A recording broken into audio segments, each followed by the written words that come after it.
entend rééquilibrer ses relations économiques avec la Chine en réduisant les risques, en diversifiant nos chaînes d'approvisionnement, car les dépendances excessives, nous le savons, ouvrent la voie à des vulnérabilités et donc à des conflits. Nous demandons aussi à la Chine de ne pas soutenir la Russie ni directement ni indirectement dans sa guerre illégale contre l'Ukraine, mais plutôt d'user de son influence afin de faire respecter la Charte des Nations Unies. Mesdames et messieurs, l'architecture financière internationale doit réduire les inégalités et pas les amplifier. Quand un paysan kényan n'a pas accès à un microcrédit à des taux abordables, ce n'est pas un détail, c'est un enjeu de développement global. Parce que le développement mondial est sous-financé, l'écart entre les besoins en investissement et les ressources financières disponibles est gigantesque et le système de Bretton Woods doit profondément changer. La puissance de feu financière doit être multipliée à la hauteur des besoins des populations pour faire reculer la menace climatique et pour faire avancer la prospérité. Les pays créditeurs doivent être plus courageux pour restructurer les dettes et réallouer les droits de tirage spéciaux. La solidarité, ce n'est pas seulement le transfert de moyens financiers ou technologiques, ce sont aussi des efforts de gouvernance, améliorer l'environnement des affaires, renforcer la sécurité juridique, mobiliser les ressources propres des pays en développement, comme l'a dit avec franchise Mo Ibrahim. Si l'aide économique et l'assistance à l'Afrique sont louables, nous devons changer la façon, dit-il, dont les pays sont gérés. Et je le précise, cela vaut aussi pour les pays développés. Mesdames et messieurs, je souhaite conclure ce 10e discours à cette tribune par quelques convictions personnelles. La première conviction, les 2 poids et 2 mesures, c'est le poison contemporain des relations internationales. Lorsque nous défendons la dignité humaine, la souveraineté territoriale, les élections honnêtes, libres et transparentes, nous devons les défendre et les protéger partout et toujours. Et chacun probablement avec humilité doit se regarder dans le miroir. Nous sommes tous les gardiens de nos histoires, de nos cultures, de nos traditions et probablement aussi de nos erreurs respectives. Chacun doit tirer ses leçons avec modestie pour s'efforcer de devenir meilleur. L'Europe peut-être parfois est maladroite, mais toujours agit sincèrement et de bonne foi pour que la liberté et les droits humains soient respectés. Deuxième condition, nous devons résolument rejeter la confrontation bipolaire et agir avec force pour un monde multipolaire dans un cadre multilatéral où chaque pays ou groupe de pays choisit sa voie pour prospérer et où tous coopèrent en suivant des règles décidées ensemble. Et résistons aux pressions pour choisir un camp contre l'autre dans la confrontation bipolaire qui ne peut que mener au pire.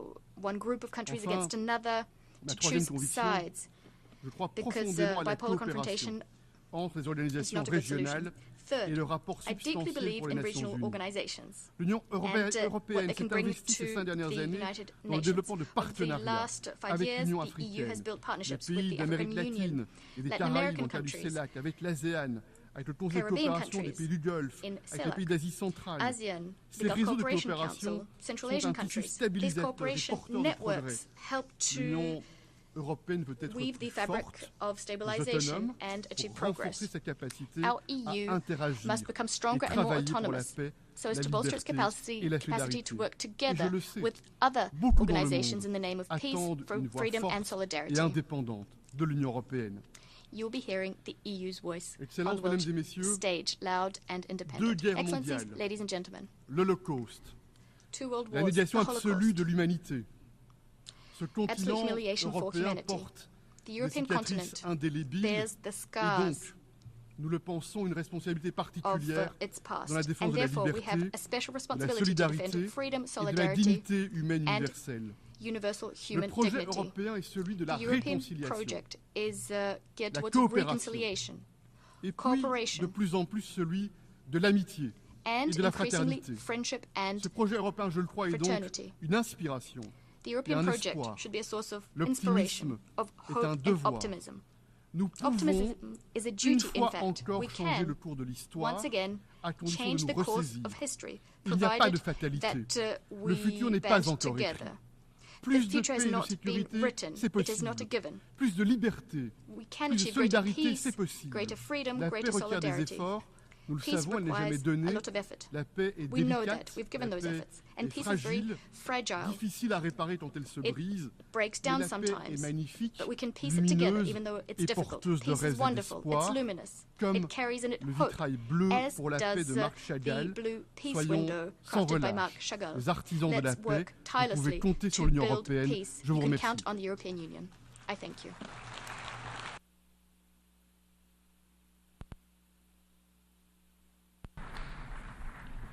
On behalf of the Assembly, I wish to thank the President of the European Council of the European Union.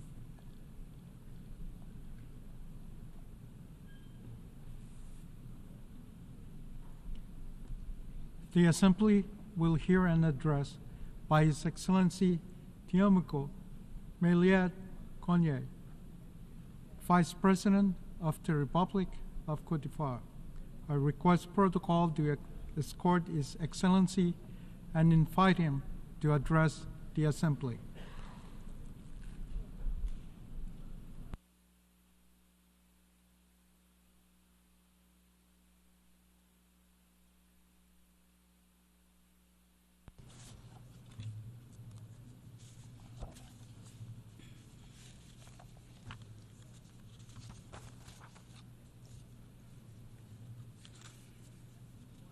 Monsieur le Président de la 79e session de l'Assemblée générale des Nations Unies, Mesdames et Messieurs les chefs d'État et de gouvernement, Monsieur le Secrétaire général des Nations Unies, Mesdames et Messieurs,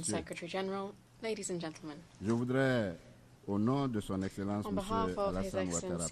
Alassane Ouattara, Président de la République de Côte d'Ivoire, vous adresser mes chaleureuses félicitations pour la qualité et la profondeur des débats de cette session et pour le remarquable succès du sommet de l'avenir.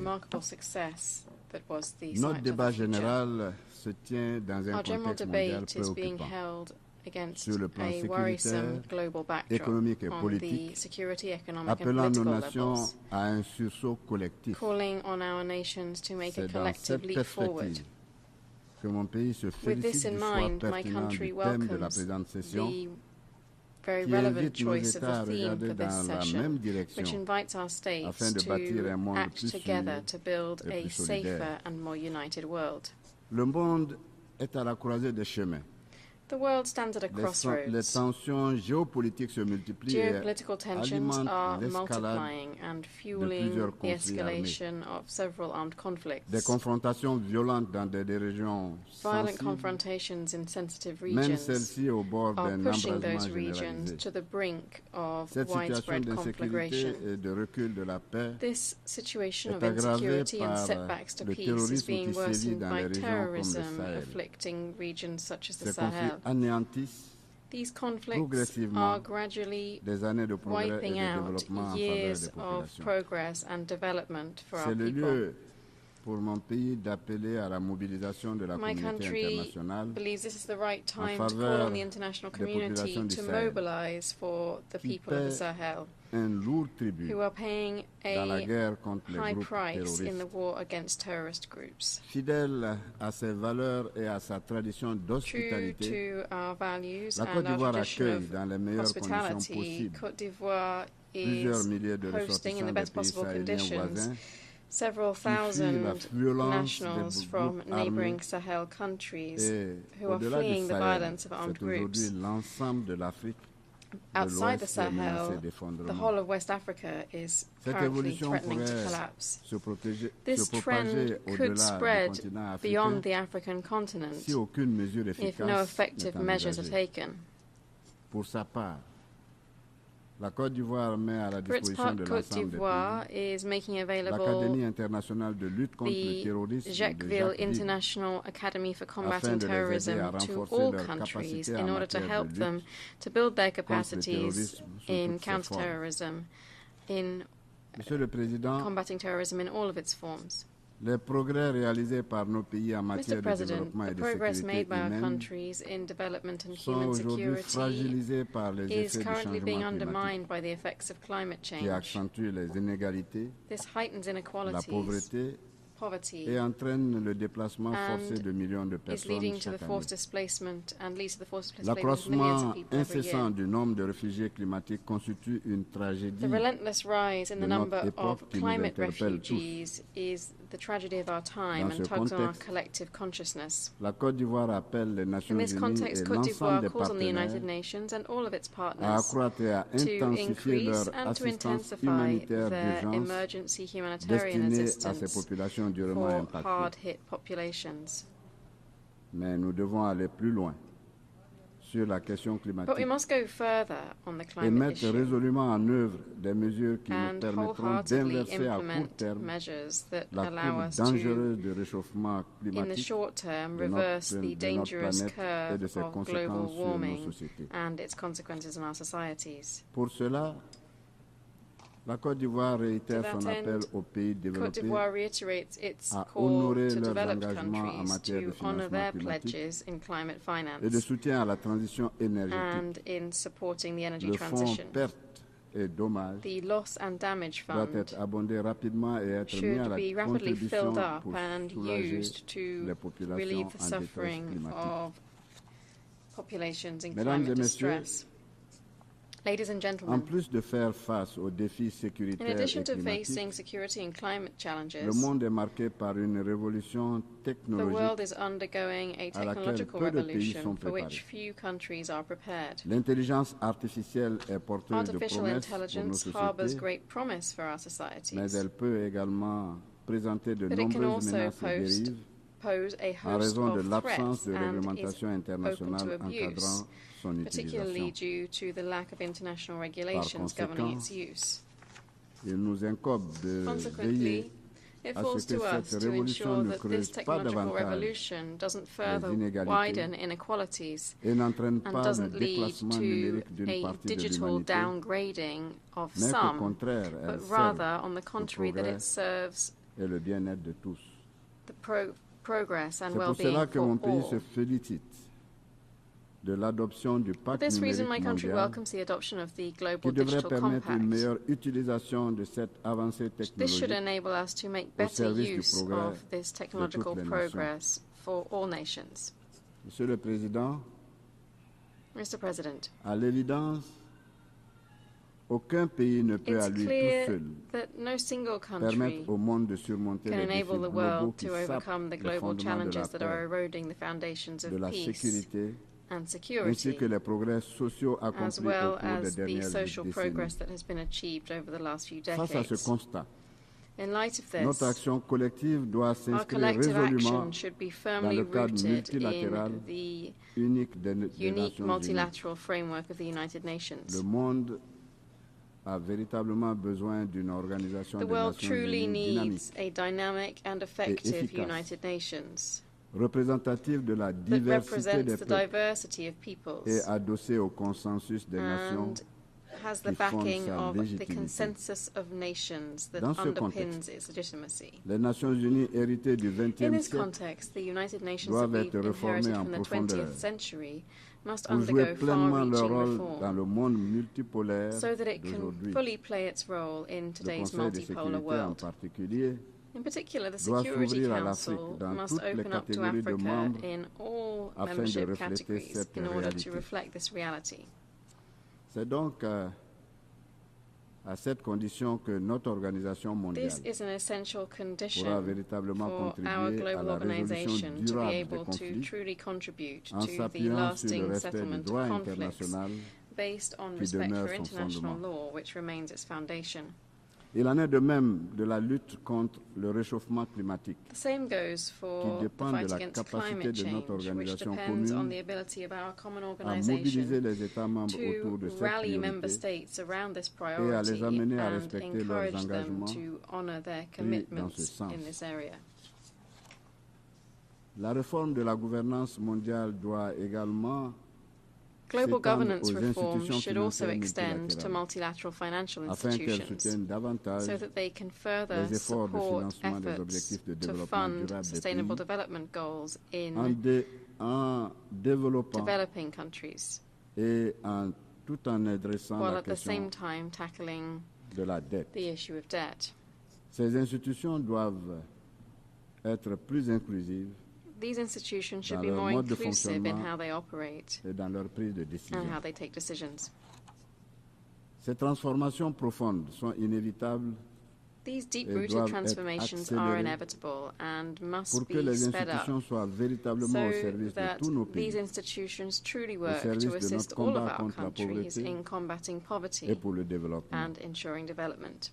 Je tiens à saluer ici Here I wish le to secrétaire pay général des tribute Nations to the Unies United Nations Secretary General pour ses courageuses initiatives en in matière de his diplomatie brave préventive, initiatives in preventive de diplomacy, maintien de la consolidation de la paix, peacekeeping and peacebuilding, mais aussi de son engagement en but faveur de la also réforme de la for his gouvernance financière commitment mondiale. to reforming global financial governance. Nous avons collectivement des instruments pour Together, relever les we défis have qui the right perturbent le tools to monde be able to meet the et challenges pour donner à facing the notre world jeunesse et aux femmes and to be able to les enable moyens de our s'épanouir young people and et women de contribuer to plus que par le flourish passé and to au contribute more than ever développement de nos before pays. to development in our countries. L'avenir de l'Afrique réside dans sa jeunesse Africa's future et lies nous avons in its l'obligation young de people. bâtir pour elle We owe it to des them systèmes to éducatifs et de build formation compétitifs competitive education et and des training institutions systems, démocratiques as protectrices well as democratic leur liberté. institutions that protect their freedoms. Monsieur le Président, Mesdames Mr. et President, Messieurs, ladies and gentlemen, mon pays croit fermement aux vertus du my multilatéralisme country firmly believes in the values of multilateralism. et que nous plaçons d'ailleurs au cœur They are de indeed nos at the heart interactions of our interactions avec les autres nations. with other nations.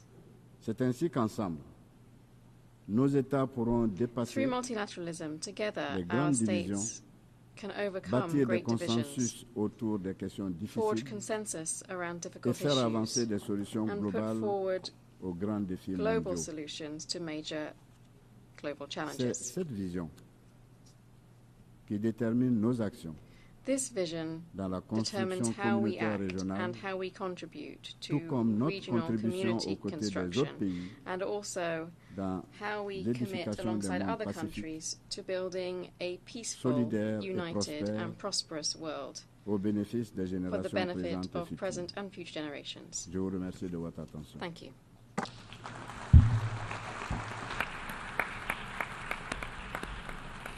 On behalf of the Assembly, I wish to thank the Vice President of the Republic of Côte d'Ivoire.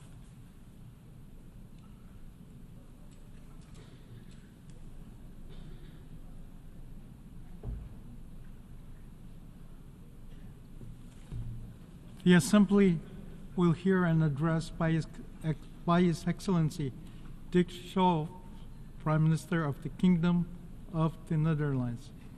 I request protocol to escort His Excellency and invite him to address the Assembly.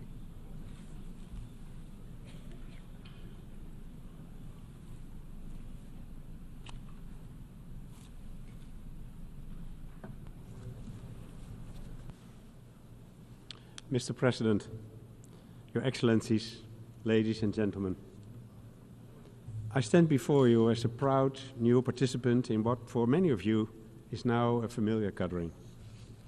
Those words not only describe my own role, but say something about the very essence of the United Nations. For each of us, our presence here is only temporary. Some are here a long time, others for only a brief period. But everyone's time here is defined by their own individual era. Today again, we embody that long tradition.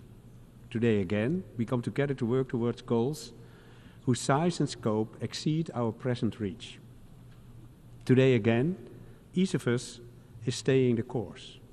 And when our time is at an end, we will pass the baton to the next generation. This is not to say that our course is always clear and never needs adjusting.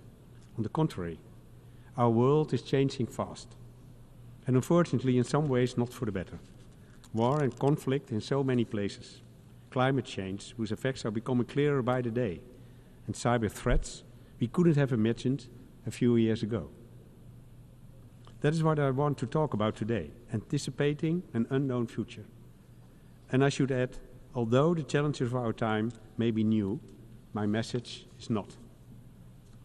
It was clear to the Romans more than 2,000 years ago when Cicero wrote, "It is the duty of every statesman to anticipate the future, to discover some time in advance what may happen, whether for good or for ill, and never to have to say, 'I had not thought of that.'" Of course, predicting the future is not a simple matter, and I don't believe that's what Cicero meant. I think he was calling on us to take responsibility that goes beyond the scenarios we want to imagine, beyond our national borders, and above all, beyond short-term solutions. It may seem impossible, but here, more than anywhere, we know better. The history of the UN has shown time and again what can be achieved if we join forces and persevere. Without the UN, there would have been no climate agreements, no disarmament treaties, no development goals or international tribunals. We have come a long way, and we can still go much further. By finding in this unpredictable world our strength and stability, by returning to the very foundation of the United Nations, a shared sense of responsibility. To preserve that foundation, we must strengthen and improve our partnership. For example, by moving forward in the challenging reform debate. You won't be surprised to hear me say that the UN Security Council no longer reflects the realities of the 21st century. The seats must be divided better geographically to preserve the UN legitimacy, strength and vitality, with permanent African representation at the very least. This is a task for us all. And so the Kingdom of the Netherlands will fully support proposals that make such reforms possible. In other areas too, we must adapt much more quickly to the new reality. Because while war and conflict are resolved as time, the manner in which we wage them is always changing. And words we have used since the dawn of memory are no longer sufficient. Words like war and peace, everybody knows what they mean. But the world is no longer black and white. In recent years, we've been confronted with something that seems neither one nor the other. More and more countries are developing offensive cyber programs. And these pose a growing threat to our critical infrastructure, our security, our earning capacity, and our intellectual property. These are big challenges which force us to prepare for the future. We can't easily predict that future, but we can try to anticipate it. And that's exactly what we're doing. With the UN Pact for the Future, we have taken big steps in the right direction. From reforming our international financial architecture to tackling issues of cybersecurity and outer space. And surely, we can attribute this success to our shared desire to work towards a fair and secure life for everyone, for people today and the generations that follow. With that in mind, I'm proud of the Declaration on Future Generations, a key tool for achieving this goal, which was co-facilitated by Jamaica and the Kingdom of the Netherlands. This kind of broad international collaboration is what the UN is all about. And through every issue we tackle together, we increase our effectiveness. We need only look at climate change to see the importance of that. There are still countries that think this issue doesn't concern them, because they've been spared the direct effects so far, but that is an illusion. From flooding to drought, the effects of climate change are impacting people around the world. That includes part of the Kingdom of the Netherlands, and not least the small island developing states, countries where the rising sea level is not just a future threat, but a current reality. What's more, all the problems caused by climate change amplify each other. So climate change is not limited to those countries that are directly affected. In truth, every country is directly affected. And therein lies the key to our approach, cooperation. Of course, that means committing to the climate targets of the Paris Agreement, the SDGs, and the measure we agree at COP29. But it also means using each other's knowledge and know-how. And the Netherlands has a long history of managing water.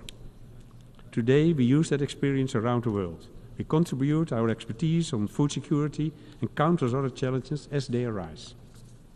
At the same time, we also face issues that will always demand our attention. Issues as old as the UN itself.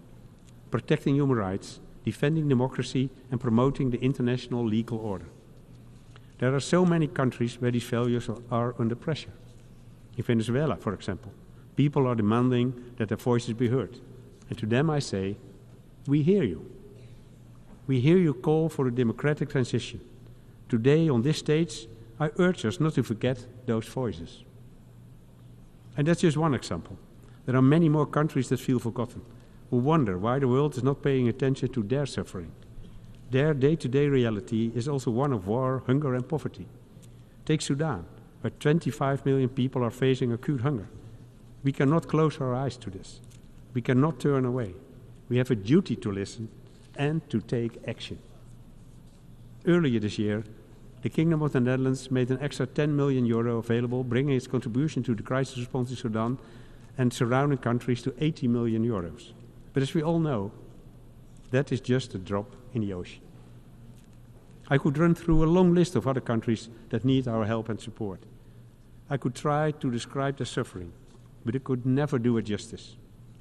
You know, as well as I do, the places where war and conflict are raging. In Europe, for a long time, we thought that we no longer needed to worry about human rights, peace, and security. We thought that they were a given. But we were wrong, very wrong. Some of you may be thinking, not Ukraine again. But we need to address this, because the victims of the Russian war are not limited to Ukraine alone. This war affects everyone, as people in vulnerable countries know all too well. Since the global food supply has been deployed as a weapon of war, millions of people have been pushed back into hunger and poverty. They too are the victims of Russia. So to anyone still in doubt, I would say, this is not only a war between Russia and Ukraine, it's a war of aggression against everything that we in the United Nations stand for. The Charter of the United Nations, the very basis of our partnership, is clear on this subject. No state may use force against territorial integrity of any other state. And although it is up to Ukraine to set the conditions for a just and lasting peace, we cannot leave the responsibility of achieving that in practice to them alone. Ukraine deserves our help and support at every stage of the process. That means arranging and participating in a new dialogue on finding a path to peace. It means challenging those countries who support Russia's defense industry or help it circumvent sanctions. And it means calling Russia to account for its actions. There can be no impunity for its flagrant violation of the Charter. The Netherlands is fully committed to restoring justice for Ukraine. Yes, it is a process that will require time and great stamina. But that is something we have in abundance. We have the time, the patience, and the resources. For example, there are the International Criminal Court and the International Court of Justice, two pillars of accountability, based in my own city, The Hague, the international city of peace and justice. And I don't need to tell anyone here how important it is for these institutions to be able to do their work freely and independently. And that too is our collective responsibility. While we're on the subject of collective responsibility, there is unfortunately another major conflict that demands our attention. Almost a year has passed since October 7th. Almost a year since the terrorist organization Hamas committed its atrocities and war broke out in Gaza. The suffering since then has been extreme. Far too many innocent civilians have been killed, abducted or wounded. Far too many people have been forced to flee and have lost their loved ones and their property. In the past few days, there have been a large number of civilian casualties in Lebanon, and countless others in the region could face the same fate if the violence continues. That cannot be allowed to happen. A major regional war must be prevented at all costs, and so must any new attack on Israel. That begins with supporting international diplomatic initiatives, such as the proposal by the United States and France for a temporary ceasefire, which is supported by many countries, including in the region. We call on Israel and Lebanon to support this plan. Give diplomacy a chance. I know that when it comes to Israel and Gaza, people quickly refer to their entrenched positions. Entire generations have grown up full of mistrust, fear, and even hate toward the other side. But if we try to take a longer view, we will see that there are no winners in this war. And any suggestion of winning for one side amounts only to a loss in the end. Loss on both sides. That's why political leadership and courage are needed now, on both sides. to break the endless cycle of violence and help them see the other for who they are, people in search of a safe place to live, a place to live alongside each other instead of at odds with each other. The first steps are obvious: an immediate ceasefire, the immediate and unconditional release of all remaining hostages, rapid large-scale aid for the people of Gaza, and all parties must comply with international law. I know it sounds easy, and I know that simply wanting something is not the same as making it happen. But as Nelson Mandela said, it always seems impossible until it's done. Ladies and gentlemen, our history has always shown us that it is possible. We have come a long way, and we will still have a long way to go. But the path that lies behind us can also show us the way forward, as long as we hold on to what we believe in, our shared values, our common cause, and above all, our ability to persevere. Thank you.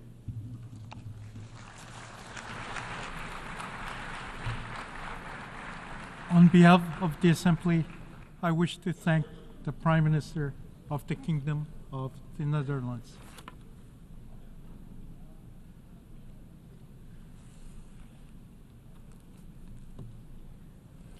The Assembly will hear an address by His Excellency Nikol Pashinyan,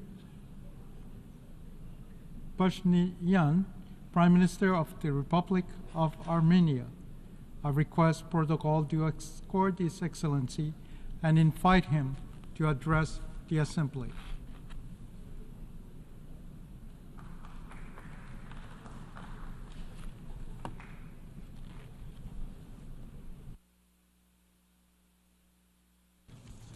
Mr. President, Excellencies, ladies and gentlemen, this is my fourth speech at the UN General Assembly, and this speech will be significantly different from the previous ones.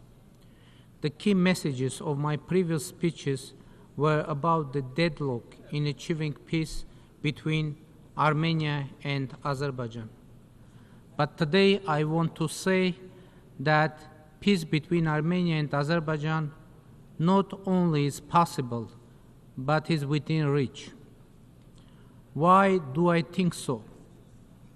For a few specific reasons. Quite recently, on August 30, Armenia and Azerbaijan signed the regulation on the joint activity of the Commissions on delimitation of the state border between the two countries. This is the first bilateral legal document signed between the parties. But what is more important with that document, Armenia and Azerbaijan agreed to set the 1991 Almaty Declaration as the basic principle of border delimitation between the two countries and will be guided by it. This means that Armenia and Azerbaijan de jure reconfirm the principle of recognizing each other's territorial integrity and inviolability of borders that existed during the Soviet Union, which is a fundamental factor for establishing peace.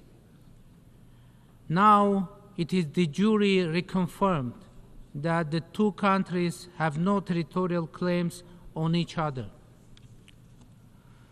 What we have to do now is to take the next step and sign the agreement on establishment of peace and interstate relations between the Republic of Armenia and the Republic of Azerbaijan. The President of Azerbaijan and I have stated many times that at least 80% of the mentioned agreement has been agreed upon. Now, to seize this historic opportunity and to avoid the risk of reaching a deadlock, Armenia proposes to take what has already been agreed in the draft agreement, sign it, have a peace agreement between Armenia and Azerbaijan, and then go on with negotiations on pending issues. We are ready to do this right now. Why do we propose this? because there is no precedent of a peace agreement or any agreement that would regulate and solve everything. It is practically not possible. After signing any agreement, two countries may always need to conclude new agreements and make new arrangements for this very reason. No matter how comprehensive any agreement, many important issues need to be further addressed.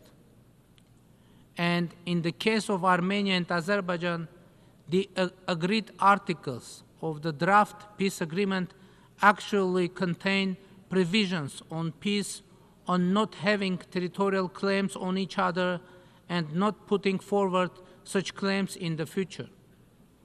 Provisions on establishment diplomatic relations and a joint commission to oversee the implementation of the peace agreement.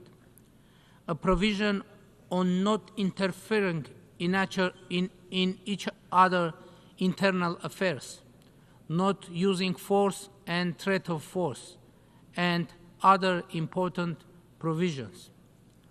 Signing the peace agreement with the already agreed articles will significantly facilitate the resolution of the non-agreed issues.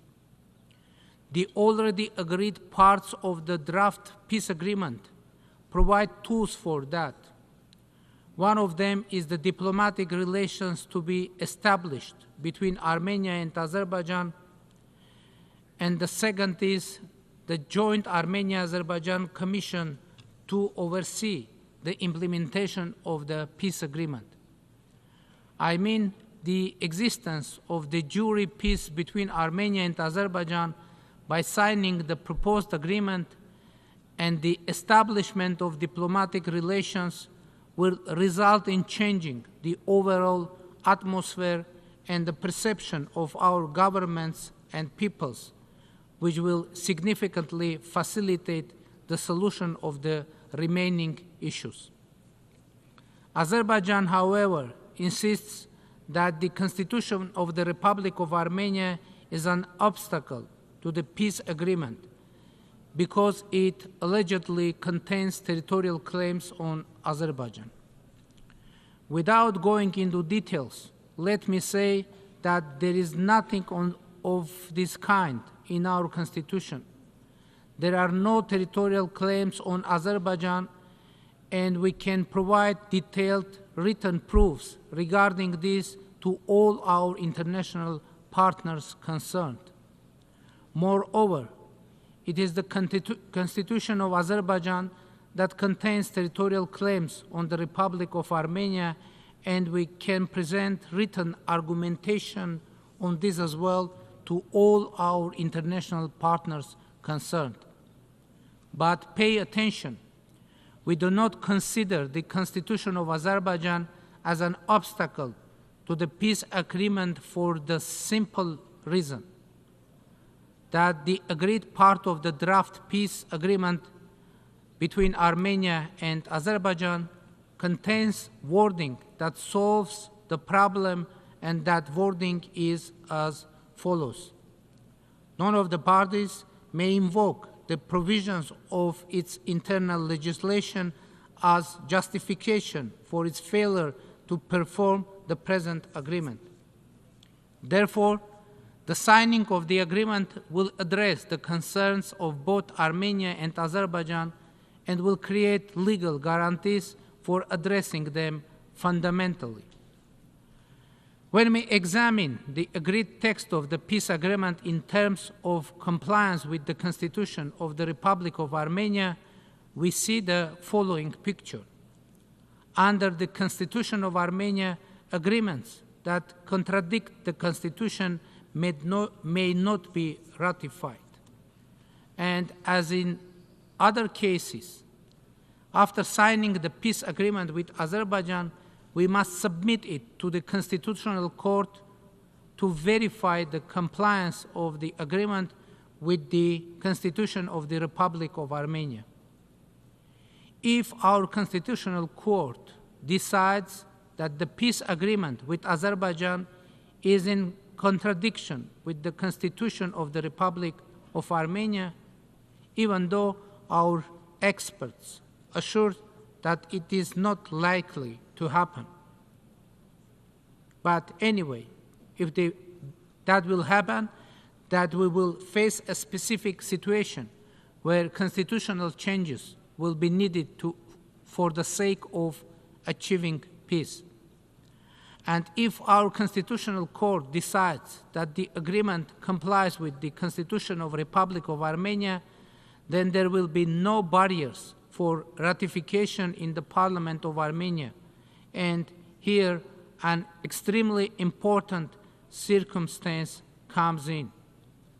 Under paragraph 3 of Article 5 of the Constitution of the Republic of Armenia, ratified international agreements have precedence over the domestic legislation of the Republic of Armenia, and therefore, after the signing and ratification of the peace agreement with Azerbaijan, theoretically, even if there were laws that could be interpreted as containing territorial claims, these documents would be subordinate to the Armenia-Azerbaijan peace agreement and would automatically have no legal force.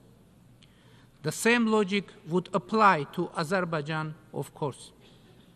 Honorable President, ladies and gentlemen, as you can see, here is peace so close to us, and all we need to do is reach out and take it. It is not easy for either Armenia or Azerbaijan, because each of us has our own truth, and the debate over those truths has led to enmity, casualties, and wars.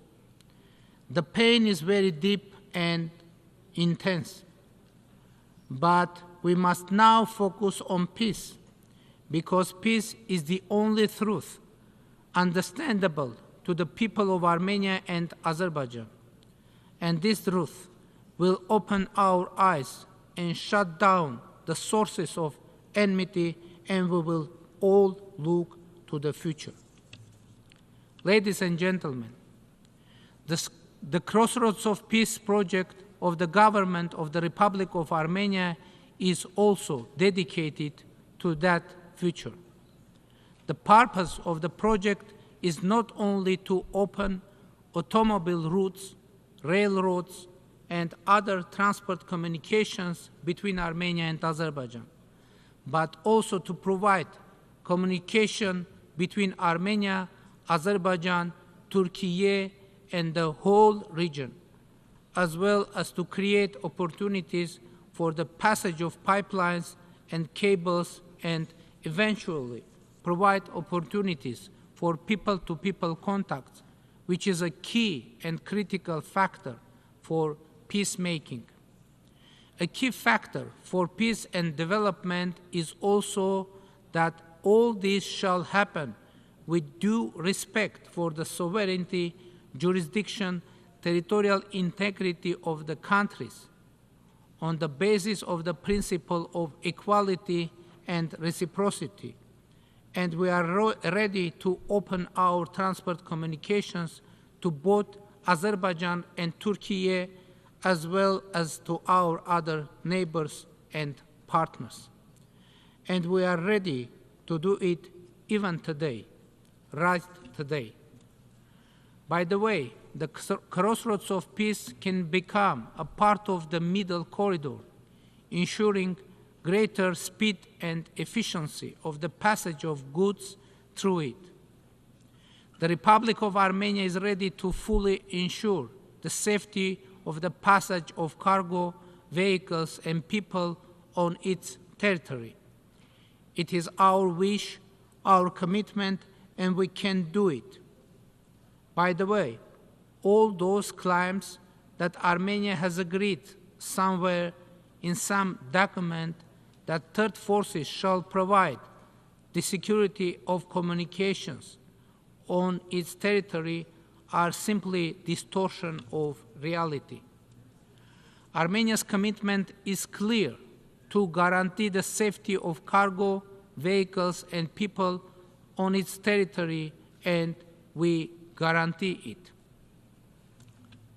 Honorable President, ladies and gentlemen, today I don't want to send any negative, worrying, or pessimistic message, not because they do not exist, but because the Armenian proverb says, "Let us speak the positive in order to be well," meaning that when you speak positive, good things tend to become reality.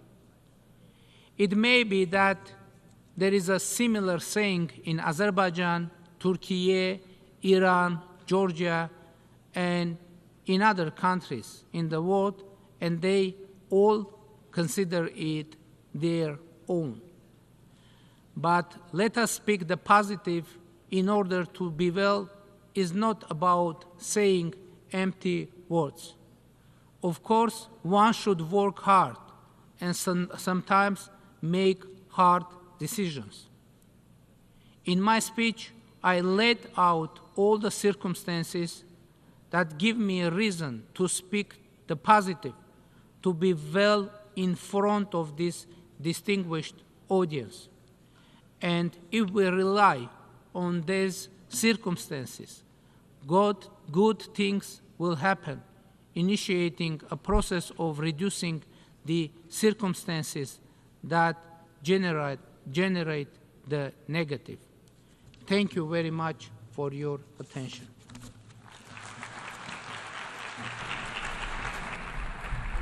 On behalf of the Assembly, I wish to thank the Prime Minister of the Republic of Armenia.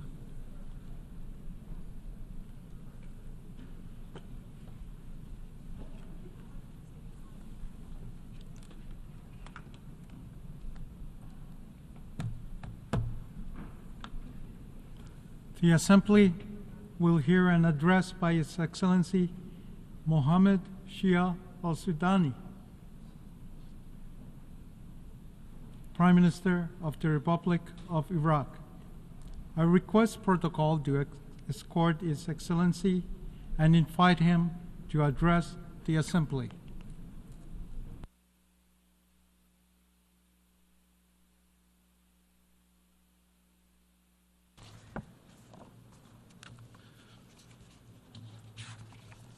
بسم الله الرحمن الرحيم. In the name of God, السيد رئيس الجمعية العامة، السيد الأمين العام، السيدات والسادة الحضور، السلام عليكم ورحمة الله وبركاته. تأتي الدورة 79 لاجتماعات الجمعية العامة للأمم المتحدة في خضم ظروف خطيرة تمر على الشرق الأوسط والعالم. يواجه فيها النظام الدولي العالمي امتحانا صعبا يهدد وجوده ويجعله عاجزا عن تحقيق الأهداف التي تأسس من أجلها، ومنها الحفاظ على الأمن والاستقرار الدوليين وحقوق الإنسان. إذ نشهد اليوم سوابق تخرق فيها المواثيق والأعراف الدولية كافة، ويتم تحييد المؤسسات الدولية المفترض بها أن تساهم في إدارة العلاقات الدولية وتنظيمها بما يعزز السلم والاستقرار ويرتقي بالعلاقات الإنسانية بعيدا عن العنف والتعامل الوحشي. وجرى تجاهل مبادئ مهمة مثل السيادة والسلامة الإقليمية والتعاون المتعدد وقوانين الحرب والقوانين الإنسانية والقانون الدولي الإنساني ومسؤولية الحماية وحق تقرير المصير. وأصبح العالم يدفع دفعا إلى مواجهات وصراعات شاملة، بينما يقف مجلس الأمن الدولي عاجزا بلا دور. ومع غياب هذه المسؤولية قد يجري اللجوء إلى آليات بديلة، وتجاهل هذه المؤسسات ينذر بعودة العلاقات الدولية إلى حالة الفوضى. في ذات الوقت علينا أن لا ننسى الإشادة ببعض المواقف الشجاعة لبعض الشخصيات التي تترأس هذه المؤسسات الأممية، ومنهم including the Secretary General of the United Nations, Mr. Antonio Guterres. However, we clearly see, despite great efforts, that there is a lack of effective influence. Putting an end to the violations taking place in Palestine and the region is the responsibility of everyone, particularly the Security Council, which has failed to achieve its most important objective, which is maintaining international peace and security. In occupied Palestine today, we are witnessing people who are being attacked by an occupying military force, displacing millions without being deterred and killing thousands. There is public talk of mass starvation to exterminate these people and of the use of nuclear weapons to eliminate them by senior officials of the occupying entity without any measures to deter them. The international committee nor any of its members has committed to the responsibility to protect them as mandated in international law. The Palestinian people have been denied the right to live in dignity in a state like all other peoples amid a shameful global paralysis. Rather, criminals are being empowered to persist, exaggerate and expand the conflict and attack others by supporting them and ensuring their repeated impunity. We have also witnessed more recklessness that has made international law and Security Council resolutions mere ink on paper in a series of aggressions against the countries of the region and the occupation and annexation of territories and the changing of international borders by force against the resolutions of the Security Council. These are dangerous precedents that threaten the entire international system and undermine the foundations of international institutions, resulting in dire consequences for all of humanity. In furtherance of extremism, the occupation invokes Security Council Resolution 1701 as a pretext for aggression against Lebanon. It selectively chooses this resolution and some of its provisions, while ignoring the numerous resolutions and the indisputable principles of international law adopted by the Security Council, including resolutions 242, 246, 252, 265, and 297. We are witnessing a brutal campaign of indiscriminate killing and the use of technology to carry out bombings remotely without regard for unarmed civilians in a dangerous precedent that indicates the extent of the involvement of the occupation's government and its indulgence in committing crimes against humanity. Iraq today, through its government and its people, and under the directives of the Supreme Religious Authority, stands with Lebanon and its brotherly people as it faces a new page of brutal aggression that seeks to plunge the region into conflict, which is something we have already warned against. We will continue to provide all possible assistance to overcome the effects of these attacks. Our position is based on a history of cohesion and the well-known Iraqi steadfastness that rejects aggression and occupation and rejects depriving people's right to their land, heritage and holy sites, and that repeatedly condemns any international support or justification for the aggressor's pretext. We also note the systematic targeting of international agencies and relief organizations in the occupied territories, and the audacity to harm their personnel, including United Nations agencies and including the United Nations Relief and Works Agency for Palestine refugees, UNRWA, in Gaza, which is supposed to be protected under international law. I would like to recall that these abuses not only disrupt humanitarian action, but also violate international norms protecting civilians and those providing assistance in conflict zones. These recent moves by the occupation تهديد استقرار بلدان المنطقة عبر إشعال حرب إقليمية واسعة النطاق، وأن العراق بصفته عضوا مؤسسا للأمم المتحدة يأمل بأن تحقق هذه المؤسسة الأهداف التي تأسست من أجلها في حفظ السلم والأمن وتجنيب العالم مخاطر الحروب والمآسي التي ضاقها على مر التاريخ. اسمحوا لنا أن نعبر عن خيبة أملنا إزاء عدم نجاح مجلس الأمن والمنظومة الدولية في الوفاء بواجباتها. السيدات والسادة، نلاحظ زيادة كبيرة في جرائم الكراهية والتعصب التي تؤثر على أمننا واستقرارنا، ونحن بأمس الحاجة إلى التعاون الدولي من أجل إشاعة روح التسامح والاحترام المتبادل ومكافحة خطاب الكراهية والتمييز والعنف الذي هو في تزايد مضطرد حول العالم، حيث نرى أن أحد أوجه خطاب الكراهية البارز هو تنامي ظاهرة الإسلاموفوبيا التي تقوض الجهود العالمية لتحقيق السلام والأمن والتعايش وتهيئ الأجواء لهجمات تستهدف قيمنا الاجتماعية والأخلاقية التي هي جزء من وجودنا الإنساني. لذلك أدعو الأمم المتحدة إلى بذل جهود أكبر لتعزيز الحوار والتفاهم بين الثقافات والأديان المختلفة، وأؤكد على ضرورة تعزيز الوحدة والوئام في مواجهة الاستقطاب المتزايد، مع التأكيد على ضرورة وقوف قادة الدول ورؤساء المؤسسات الدولية ضد التعصب الديني والكراهية.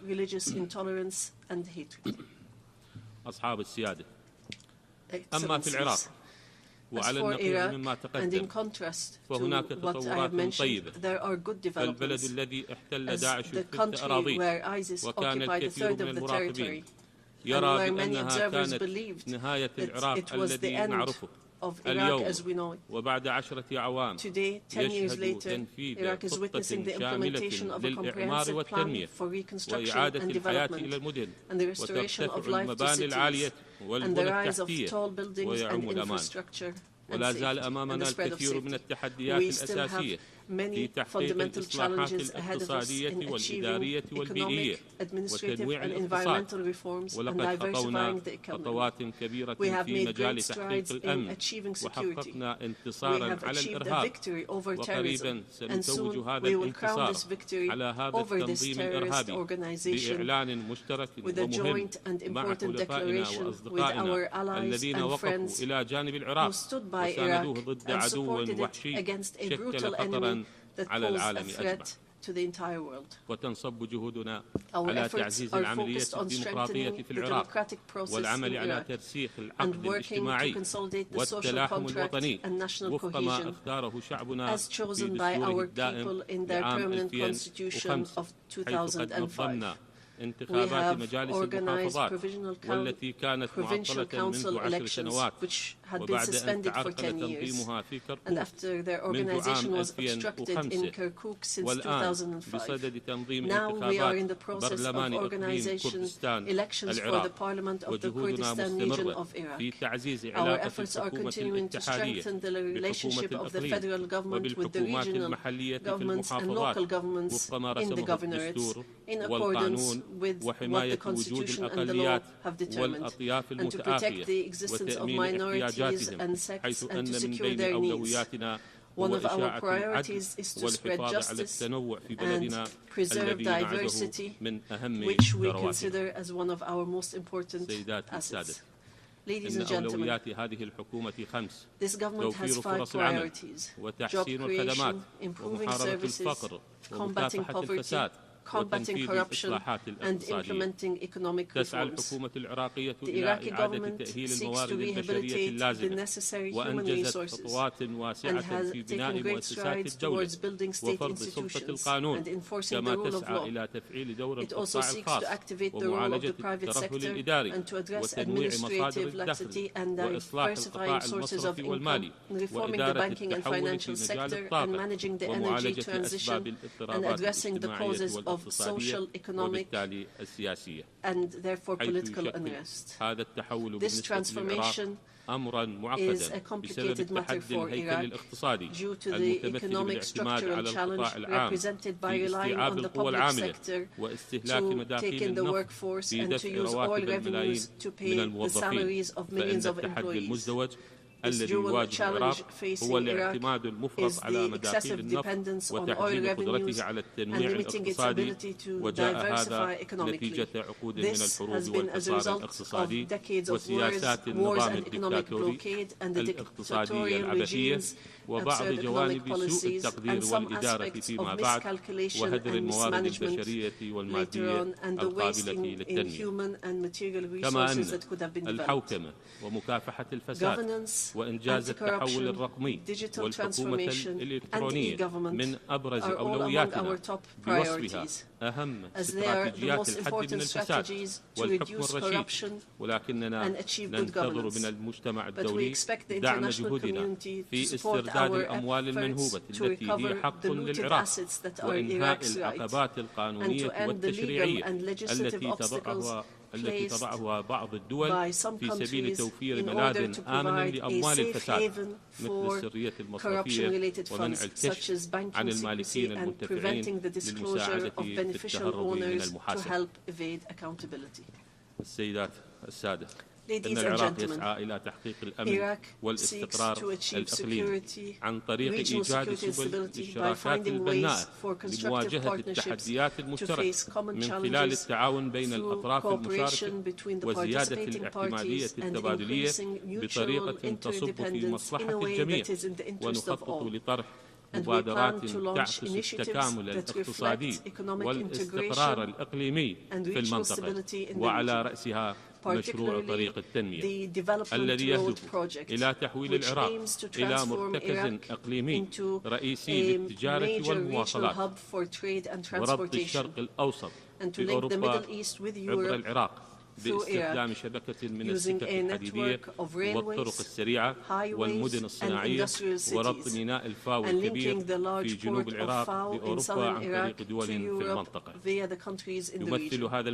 This project represents the most important steps to enhance regional cooperation and integration, and is in line with Iraq's broader goals of rebuilding the economy and improving services. Ladies and gentlemen, Iraq faces serious environmental challenges as a result of climate change and desertification, challenges that cannot be addressed without enhanced international cooperation, as desertification and the lack of vegetation cover leads to the displacement of millions in search of stability, thus exacerbating social and political crises. We call for international solidarity to face environmental challenges and to work to raise awareness of the importance of the management of sustainable water resources, which is a central issue for Iraq.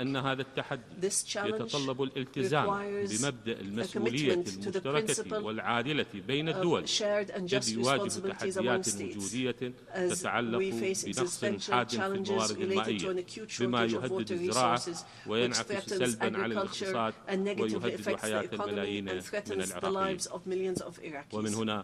فإن الحكومة تولي أولوية قصوى لهذه الملفات وتعمل بالتعاون مع دول الجوار للوصول إلى حلول مستدامة وسياسات للتعامل مع هذه المؤثرات. أخيرا أود أن أعرب عن امتنان العميق للأمم المتحدة على الدعم الذي قدمته للعراق خلال العقدين الماضيين، ونحن نتطلع إلى مرحلة جديدة من التعاون مع الأمم المتحدة في العراق ستبدأ بنهاية عام 2025، ونأمل أن يكون ذلك إذانا ببداية حقبة جديدة مليئة بالاستقرار والازدهار لشعبنا وصفحة جديدة من صفحات الشراكة مع الأمم المتحدة، ونحن نعمل بجد لبناء مستقبل أفضل لأجيالنا القادمة، ونتطلع إلى استمرار الشراكة مع المجتمع الدولي لتحقيق ذلك. إن اختيار العراق selecting Iraq to chair the group of 77 and China for 2025 is a victory for Iraqi diplomacy, which seeks to achieve development goals and bridge the technological gap between the countries of the North and the countries of the South, and achieve integration and reform of the international economic system, while chairing the largest international group of 134 nations. We look forward to working towards a more stable and just world in which all peoples of the world interact and have development opportunities. In conclusion, our policy puts Iraq, its people, security, sovereignty and prosperity first. We proceed with confidence to erase the traces of the past, including wars, dictatorships and terrorism, just as we continue to rebuild Iraq and give it the regional and international status it well deserves. May the peace, mercy and blessings of God be upon you. On behalf of the Assembly, I wish to thank the Prime Minister of the Republic of Iraq.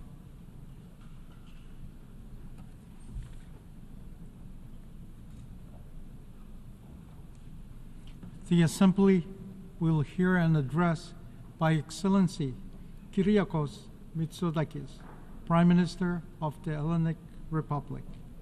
I request protocol to escort His Excellency and invite him to address the Assembly.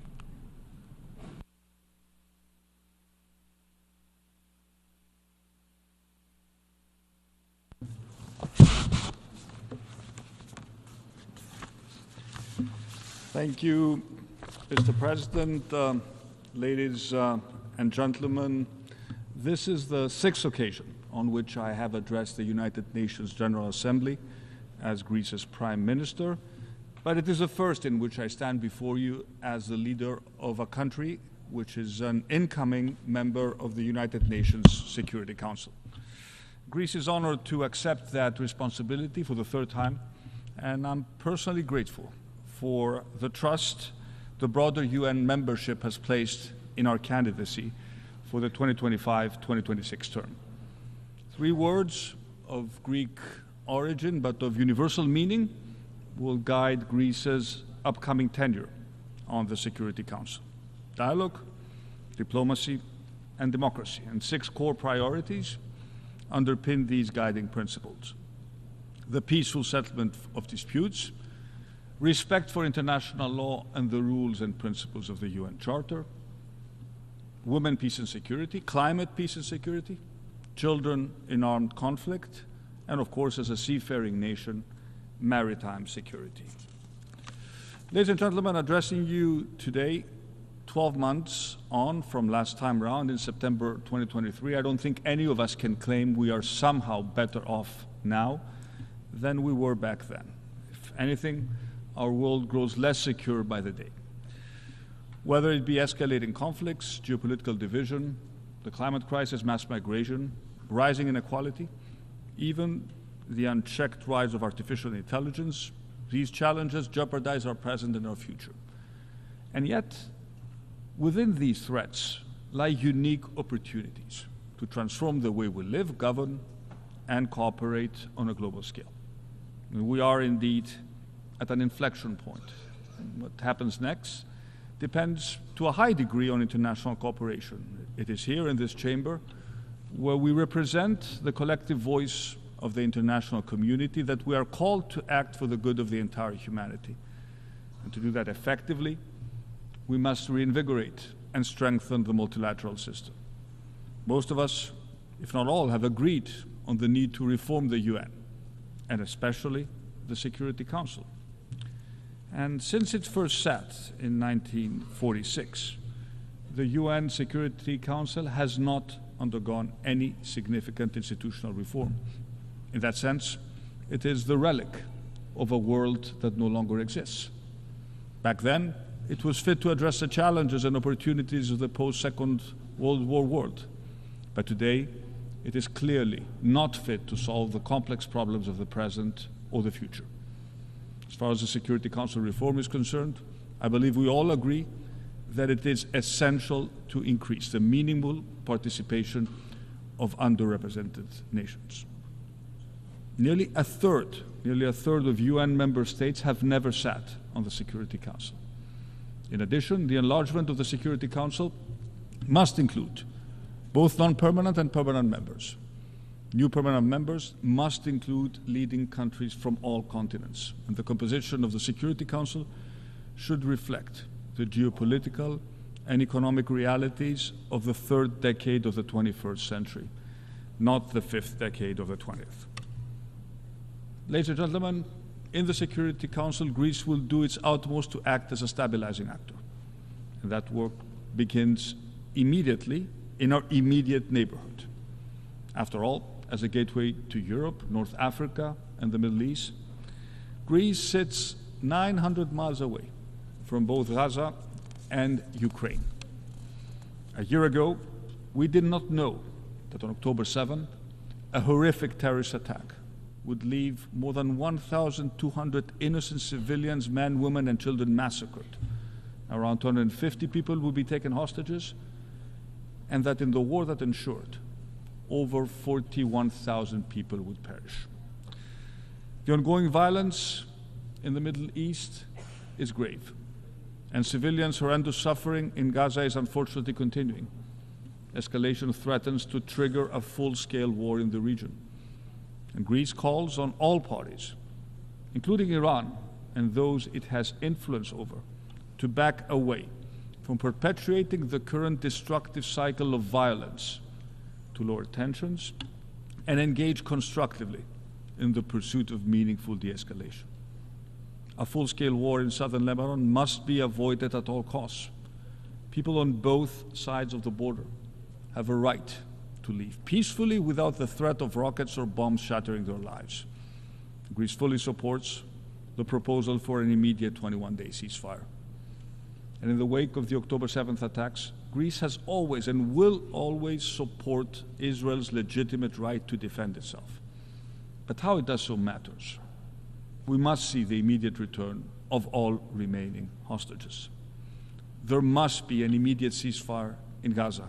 The humanitarian catastrophe there cannot go on.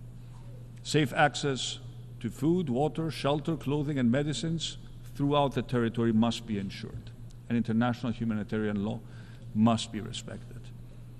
However remote, however impossible it may seem today, Israelis and Palestinians must be given the chance to live side by side in peace and security, and there is no other way than to make the two-state solution a reality. And there's an absolute need to give the Palestinians hope for the future. This is a sine qua non for peace, stability, and security in the region, including, let me repeat, including the long-term security of Israel. And building a fully functioning and sovereign Palestinian state will take concerted efforts by all sides involved, the actors in the wider region, but of course, the international community as a whole. But there is no other option to bring about lasting peace in this turbulent part of the world. Ladies and gentlemen, a year ago, we were already in the second year of Russia's illegal war in Ukraine. And since February 2022, Russia has brought violence, misery, and destruction back to the European continent. Tens of thousands have been killed. Millions have been displaced from their homes. The impact on civilian infrastructure and people's lives and livelihoods is colossal. We stand in solidarity with the Ukrainian people, who are fighting for their freedom and independence, and for the territorial integrity and sovereignty of their country. And respect for the territorial integrity of all states is the fundamental pillar of international law. It is the cornerstone of the UN Charter. In June, at the Summit on Peace in Ukraine, Greece stood shoulder to shoulder with many other UN member states, calling for a just and lasting peace in Ukraine, in full respect of Ukraine's independence, sovereignty, and international integrity within its internationally recognized borders. From the first hours of the Russian aggression, the European Union and its member states rose to the occasion, providing every possible support to the Ukrainians. We're committed to continue to do so. Why? The answer is simple. The war in Ukraine is not simply another local or a regional European conflict. It's a brutal challenge to international stability and to the international rules-based order that the UN stands for. And as such, it concerns the entire global community. Needless to also recall the very concrete impact this war has had on international food security, affecting economies and basic needs of populations around the world, especially in Africa. Ladies and gentlemen, Greece has been placed by geography in a complicated neighborhood, and I have repeatedly spoken from this stand on the difficult and at times tense relationship with neighboring Turkey. Over the past year, I have met President Erdogan 6 times, including our recent meeting on the sidelines of this assembly, a couple of days ago. Last December, we signed the Athens Declaration, a document stating our intention to resolve our differences according to the principles of international law and in the spirit of good neighborly relations. And we will continue to explore how to improve bilateral relations with Turkey. There is potential for increased cooperation to tackle common challenges such as climate change and migration. We will continue to keep channels of communication open to diffuse any tension that may arise. Greece is willing to work towards resolving the only major outstanding issue we have with our neighbor, the delimitation of the continental shelf and the exclusive economic zone in the Aegean and the Eastern Mediterranean. We have not been able to effectively address this difference for more than 40 years. But this does not mean that it is destined to remain unresolved. And I was glad to hear President Erdogan say that the limitation of maritime zones, in accordance with international law, is to the common interest of the entire region of the Eastern Mediterranean. And I strongly believe that we have today a window of opportunity, and we should be bold enough and wise enough to seize this chance. But if we are to try, we should both adopt a consistent approach in every aspect of our behavior towards each other. On the other hand, when it comes to Cyprus, where this year marked the 50th anniversary of Turkey's illegal invasion and subsequent occupation of over a third of the territory of the Republic of Cyprus, we unfortunately see no progress in Turkey's position. This invasion was and remains a violation of the fundamental principles of the UN Charter. As Prime Minister of Greece, I reaffirm here today our commitment to the sovereignty and territorial integrity of Cyprus and to a solution on the basis of a bizonal bicommunal federation with a single sovereignty, a single citizenship, and a single international personality in accordance with the relevant UN Security Council resolutions. A two-state solution cannot and will not be accepted. It is simply not a solution. President Christodoulidis gave yesterday from this podium an impassionate and sincere address recalling the violence and trauma of the Cyprus invasion 50 years ago. He also expressed his unwavering commitment to engaging in order to find a solution. And I, for one, have absolute trust in this commitment. He's right to argue that international law cannot be applied à la carte and that history cannot be rewritten or erased. Greece fully supports the efforts of the Secretary General for the resumption of negotiations within this framework. And we call upon Turkey and the Turkish Cypriot community to come to the negotiating table, to at least establish mutual trust and to engage in a frank and honest discussion in pursuit of a mutually acceptable, just and viable solution. And can you imagine how powerful a message for the world community it would send to all those seeking peace in seemingly intractable conflicts around the world if we can find a permanent, viable, and just solution to the Cyprus question? Ladies and gentlemen, let me also mention the other side of our neighborhood and its future, the Western Balkans. As the oldest European Union member in the region, Greece has always had a vision for the Western Balkans inside the European Union family. A vision that would reduce tensions and conflict and embed the rule of law and fundamental freedoms, driving development and prosperity for its people. There has been progress, but that progress has not been enough. 21 years after the Thessaloniki agenda, significant challenges remain. And allow me to be very frank. The countries of the Western Balkans need to take the definitive decision to leave behind the traumatic legacy of the past. And the political leadership of the Western Balkans needs to choose by action, not by words, to embrace a European future. By improving democratic governance, consolidating the rule of law and freedom of expression, pursuing difficult internal reforms, and very, very importantly, committing to good neighborly relations. Reviving nationalist narratives and agendas should have no place today in a region on the cusp of joining the EU. And let's start with the basics. International agreements must be respected and implemented fully and in good faith, whether we're talking about Dayton or Prespa or the Belgrade-Pristina agreements.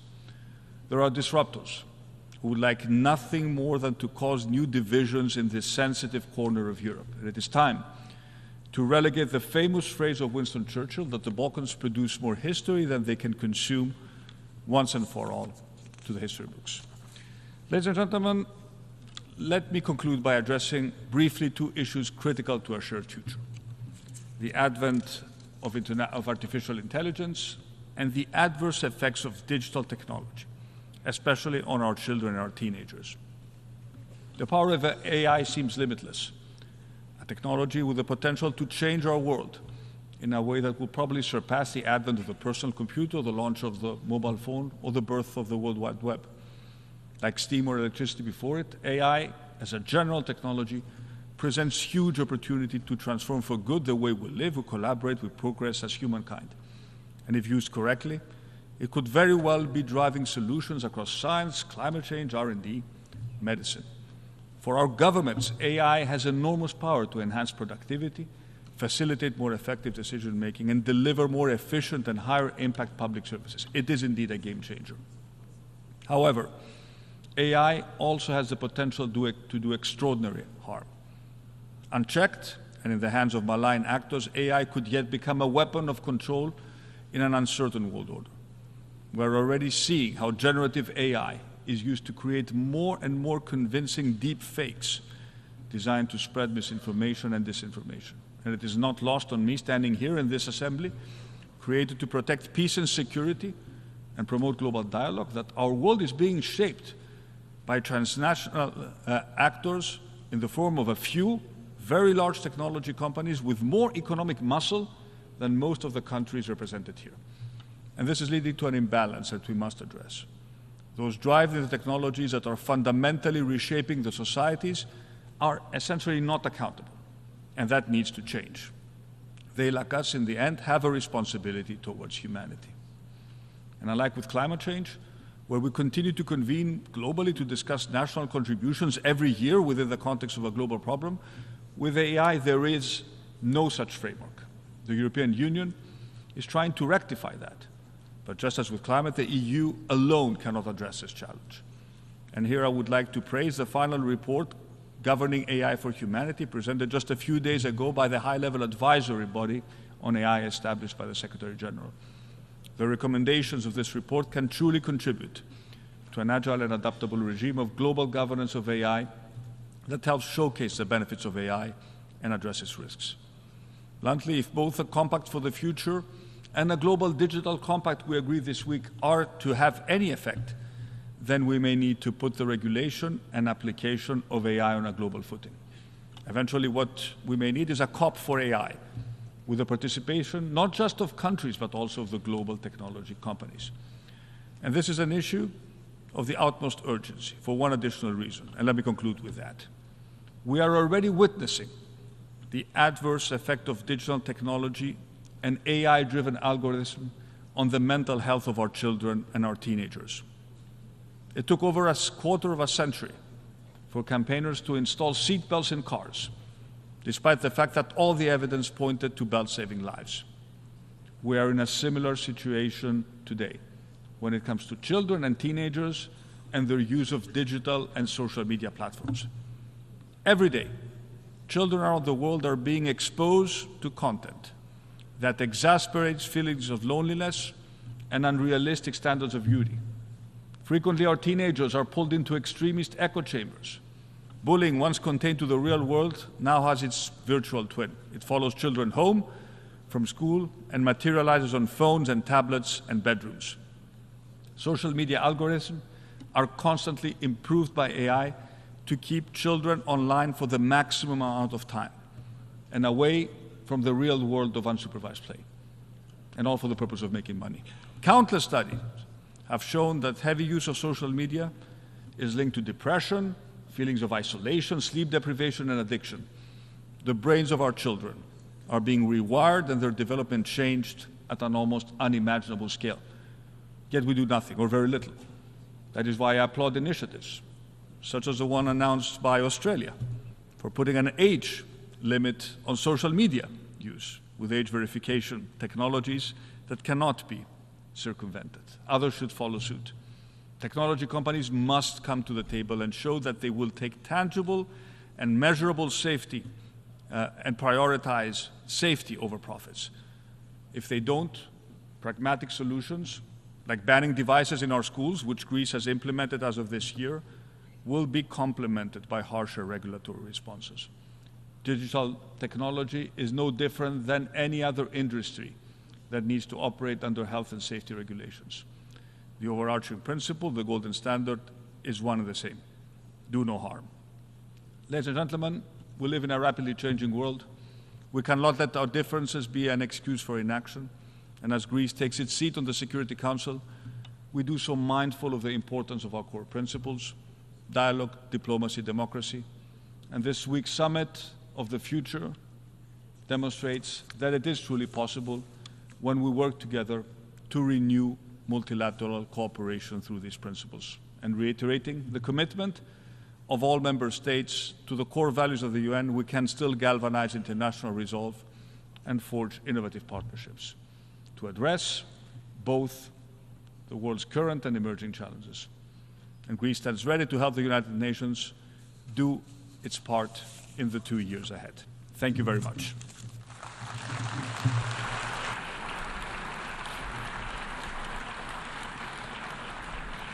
On behalf of the Assembly, I wish to thank the Prime Minister of the Hellenic Republic.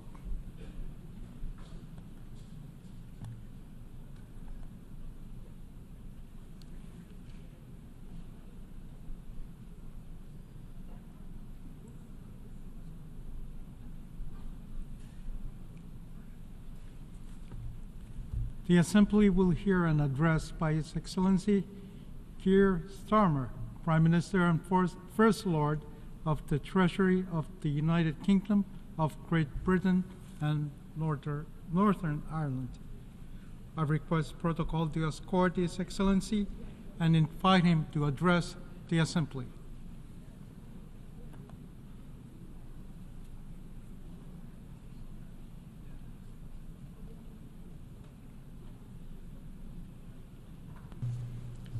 Mr. President, Your Excellencies, ladies and gentlemen, I address the General Assembly today as someone with a deep belief in the principles of this body and the value of international cooperation. I remember reading the Universal Declaration of Human Rights as a student. It had a profound impact on me. I spent my career as a lawyer working to protect those rights. And the Declaration still inspires me now as Prime Minister, because it speaks about our inherent dignity, the very essence of what it is to be human, of equal and inalienable rights, based on a foundation of freedom, justice, and peace in the world. Yet as we meet here today, that can feel like a distant hope.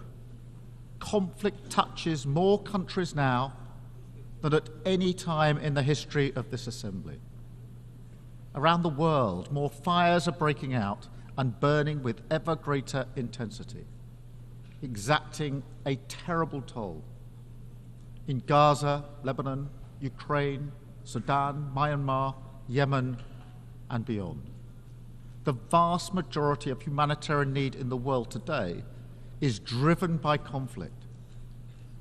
After 20 years of gains in tackling poverty, disease, and in health, war is one of the main regions that progress has stalled. That is a catastrophe made by human hands. it has weakened the cause of cooperation, sowed political division between North and South, and turned the geopolitical dial away from the rule of law towards brute force and aggression. And this matters to us all. It matters to the British people. My government was elected to change Britain, to deliver national missions on higher growth, safer streets, cleaner energy, more opportunity, and a healthier society. But behind every one of these missions sits another insight, something that used to be unspoken, but now needs to be said, that we recognise that our success in Britain can never be separated from events beyond our shores. Global challenges rebound on us at home, and to grapple only with the effects of war, poverty, climate change, pandemics, or irregular migration when they arrive on our doorstep is to set ourselves up to fail. We must work with others to solve these problems at root, to tackle the causes. Britain is stronger when we do so. So we are changing our approach on the global stage too. My message today is this: we are returning the UK to responsible global leadership, because I think the international system can be better. We need it to be better. People talk about an age of polarization, impunity, instability, an unraveling of the UN Charter. And I fear that a sense of fatalism has taken hold. But our task is to say, no, we won't accept this slide into greater and greater conflict, instability, and injustice. Instead, we will do all we can to change it. This is the moment to reassert fundamental principles and our willingness to defend them, to recommit to the UN, to internationalism, to the rule of law, to work together for peace, progress, and equality. Because it is right, yes, absolutely, but also because it is plainly in our self-interest. So we are ready to step up in a spirit of respect and equal partnership. I don't claim that solving these problems is easy, but there are positive, practical things that we can do together. This starts with addressing the rising tide of conflict and preventing a regional war in the Middle East. I call on Israel and Hezbollah, stop the violence, step back from the brink. We need to see an immediate ceasefire to provide space for a diplomatic settlement. And we are working with all partners to that end, because further escalation serves no one. It offers nothing but more suffering for innocent people on all sides, and the prospect of a wider war that no one can control, and with consequences that none of us can foresee. This is intimately linked with the situation in Gaza, where again we need to see an immediate ceasefire. It shames us all that the suffering in Gaza continues to grow. The answer is diplomacy, the release of all the hostages and the unfettered flow of aid to those in need. That is the only way to break this devastating cycle of violence and begin the journey towards a political solution for the long term, which delivers the long-promised Palestinian state alongside a safe and secure Israel. We must also work together for peace in Sudan and a proper response to the worst humanitarian crisis in the world today. We need to see greater action to deliver aid and to deliver peace. The world cannot look away, and we must stand up for international law. And that's why we are so resolute in our support for Ukraine. They are exercising their right to self-defense as provided for under the UN Charter. and recognised by 141 members of this Assembly. We will stand with Ukraine for as long as it takes, because the alternative would be to confirm the worst claims about this place, that international law is merely a paper tiger, and that aggressors can do what they will. We will never let that happen, because it is our duty to respond to a more dangerous world with strength, to keep our people safe. But alone, that's not enough. That's not the limit of our responsibility. We must also work together to make the world less dangerous. And so we have to face some hard truths. The institutions of peace are struggling, underfunded, under pressure, and over-politicized.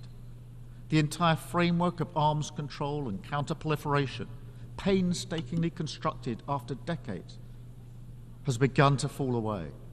Iran continues to expand its nuclear activity in violation of its international commitments. Incredible new technologies like AI are being deployed for military use without agreed rules. These are difficult challenges to grip and too urgent to ignore. That's why the new pact for the future is so important. We must put new energy and creativity into conflict resolution and conflict prevention, reverse the trend towards ever greater violence, make the institutions of peace fit for purpose, and hold members to their commitments under the UN Charter. But again, reducing conflict is not the limit of our responsibility. Other global challenges impact us too. So we must work to get the SDGs back on track. So, Mr. President, under my leadership, the UK will lead again, tackling climate change at home and internationally, and restoring our commitment to international development. Like many of you, in a few weeks' time, I will be travelling to Samoa for the Commonwealth Heads of Government meeting, where a generation of children are having to contemplate fleeing their island of their birth for good. The threat of climate change is existential, and it's happening in the here and now. So we have to reset Britain's approach. We have lifted the de facto ban on onshore wind in England, ended new oil and gas licenses, and created Great British Energy as we become the first major economy to transition to clean power by 2030. And I'm pleased to tell you that, yes, we will meet our net zero target, backed up with an ambitious NDC at COP29, consistent with limiting warming to 1.5 degrees. And we'll support others to do the same. I know that finance is at the heart of this, so the UK will continue to be a leading contributor to international climate finance that includes supporting nature and forests, because this is vital for biodiversity and reducing emissions. And it includes funding for climate adaptation, because those who did not cause this crisis should not be left to cope with the consequences. And the UK will also continue to be a leading contributor to development, committed to returning to 0.7% when fiscal circumstances allow. But let's be frank, public finance will never fully meet the needs, so we must use it as a multiplier to unlock much greater levels of private investment, and we have already started this work.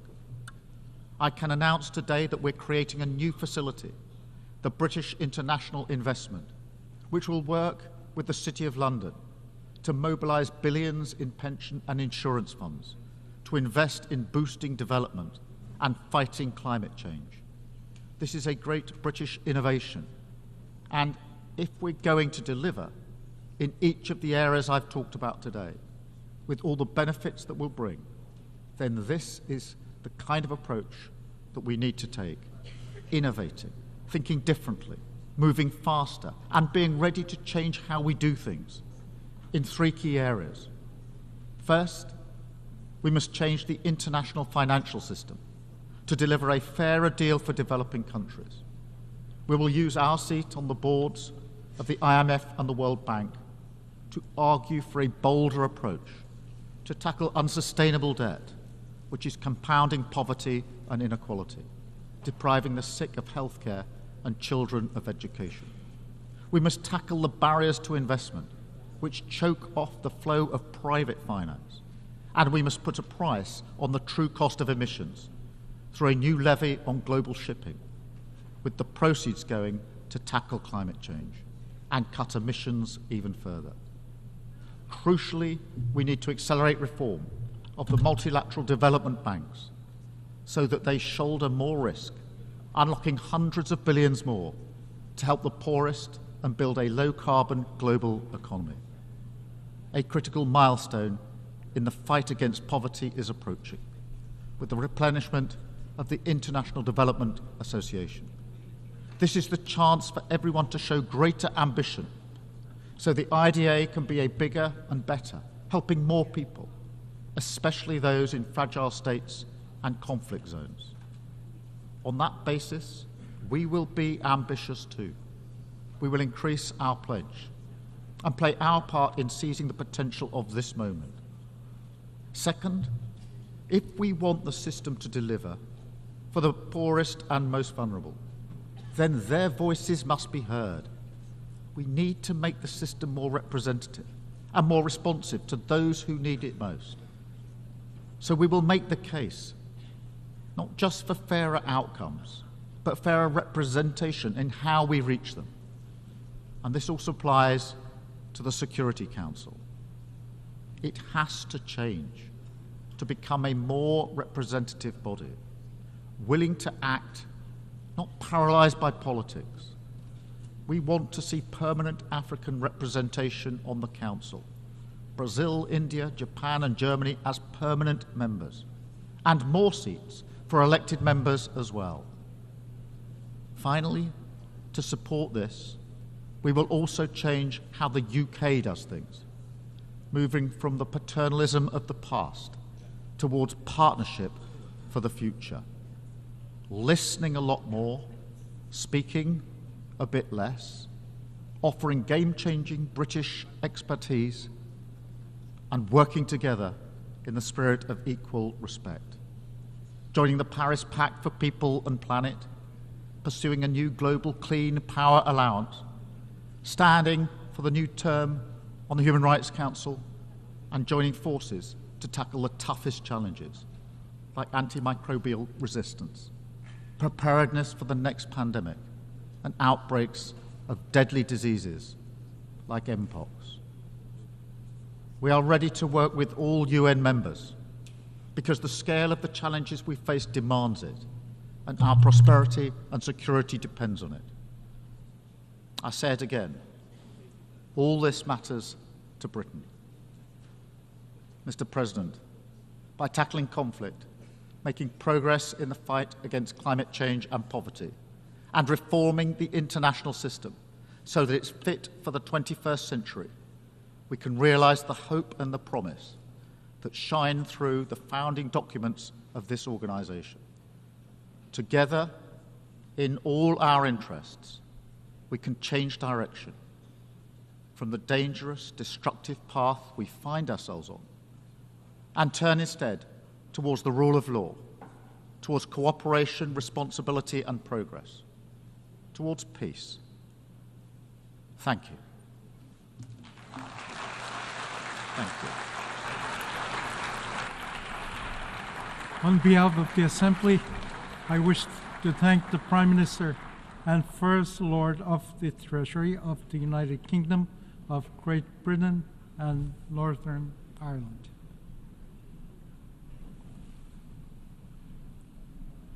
The Assembly will hear an address by His Excellency K.P. Sharma Oli, Prime Minister of Nepal. I request protocol to escort His Excellency and invite him to address the Assembly.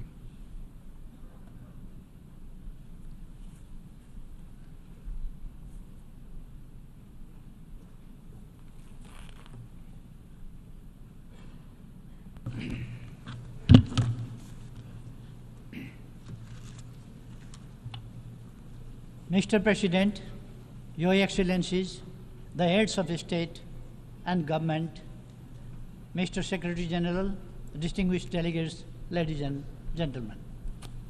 I stand here as a humble representative of 30 million proud Nepali people. At the very outset, allow me to extend my sincere congratulations to you, Mr. President, and distinguished members of the Bureau on your well-deserved elections. I would also like to reaffirm Nepal's full support as you undertake the important responsibilities entrusted to you.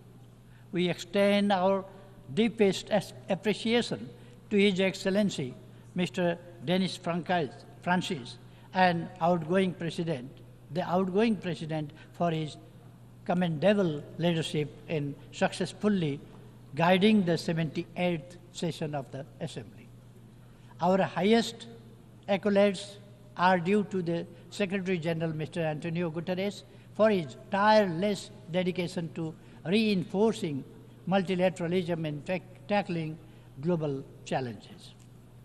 I fondly recall your visit to Nepal last year, Mr. Secretary General, and your message of peace from the sacred birthplace of Gautam Buddha, and the message of climate catastrophe of mountains from the Everest region. Mr. President, the world is at a watershed moment in history. The contrast between rich and poor, harmony and hatred, and economic development and environmental destruction have never been as stark as they are today. Both people and planet stand on the brink of climate catastrophe. Geographical rivalries are resurging. Military expenditures are skyrocketing along with an unabated arms race. The specter of nuclear conflict looms larger than ever, even before. On the one hand, our economy remains frail, still grappling with the lingering effects of the COVID-19 pandemic. On the other, nationalism and protectionism have re-emerged. Even before we have reaped the benefits that liberalism and globalization were meant to deliver.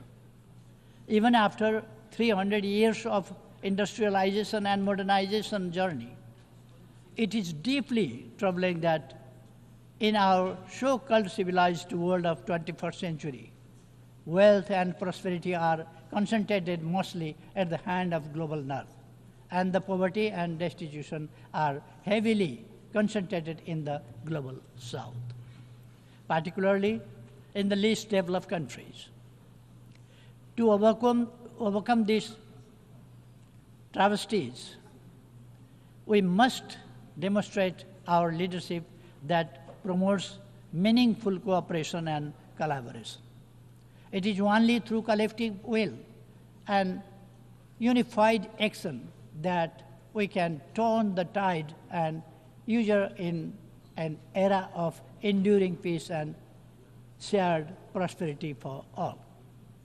In this context, the theme of this session, leaving no one behind, acting together for the advancement of peace, sustainable development, and human dignity for present and future generations, could not be more timely or relevant.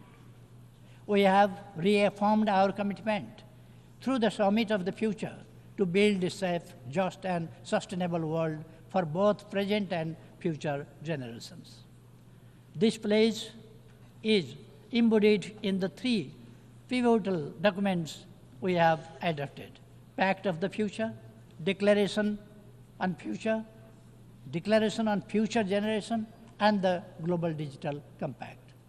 We must demonstrate our determination to implement these documents for the well-being of present and future generations. Mr. President, allow me to underline that the principle of leaving no one behind has long been the cornerstone of Nepal's approach to development across all sectors. This philosophy is enshrined in our Constitution, which upholds the values of democracy by guaranteeing inclusivity, equality, justice, proportional representation, human rights, and social protection for the most vulnerable sections of society. I am determined to lead my country with my deep conviction to comprehensive democracy. For me, comprehensive democracy ensures equal rights, equal access to opportunities, social justice, protects the vulnerable communities, and provides the security and dignity for all individuals. Democracy goes far beyond the right of the people to choose their leaders. It is about leading the people towards prosperity and happiness so that they could feel highest level of dignity. At the international level, sovereign equality and mutual respect constitute the backdrop of comprehensive democracy. These principles are essentially for building the frameworks of a just, inclusive, equitable, representative, and accountable global order. Mr. President, as a nation emerging from conflict, Nepal deeply understands the profound value of peace and political stability.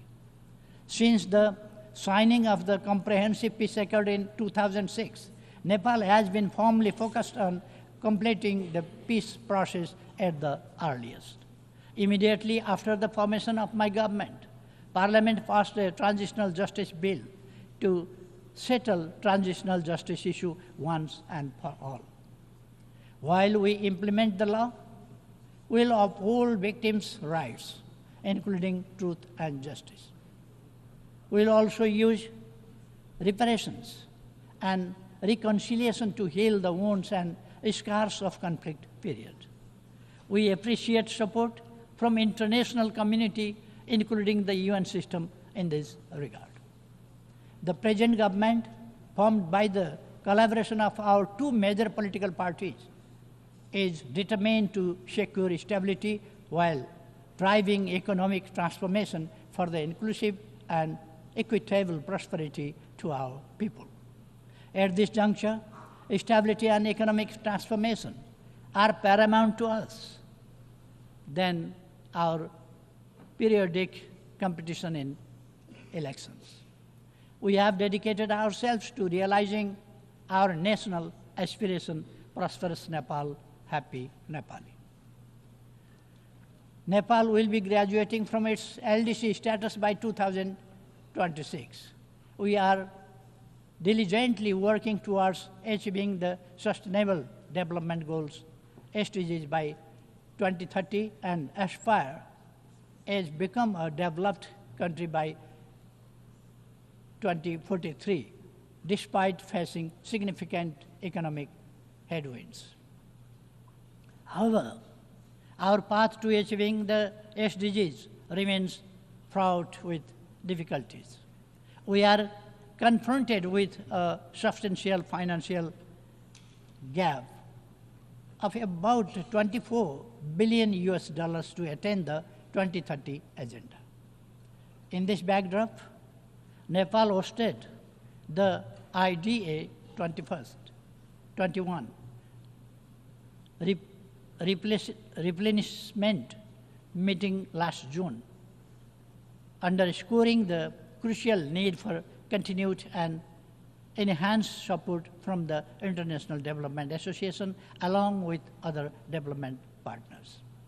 In this pursuit, we strongly reiterate our call for enhanced, predictable, and sustained international support.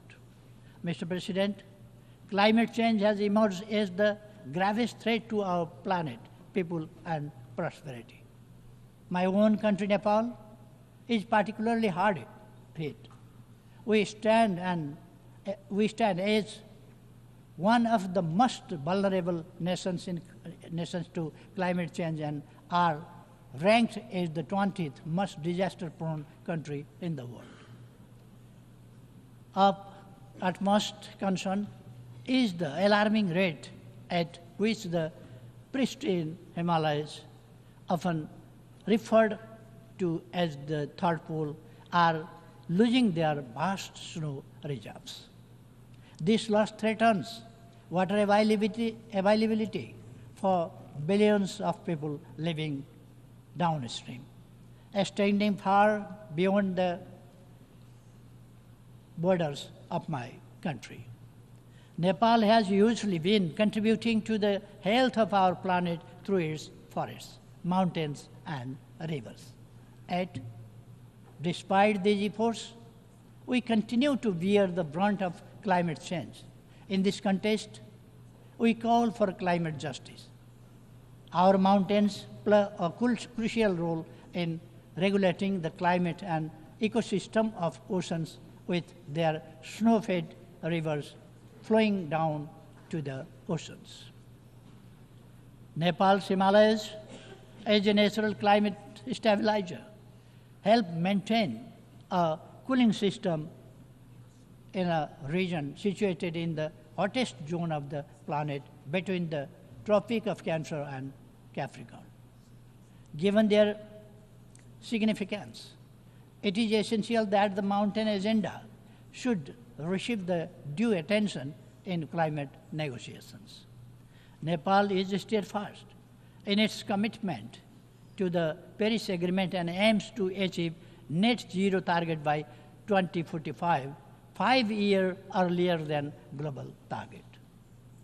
As climate change is a global challenge, it demands global action and collaborative efforts to address its widespread and cascading impacts. Adequate climate financing, including loss and damage fund, is crucial to support climate resilient measures and infrastructure for adaptation in developing countries, not least in LDCs.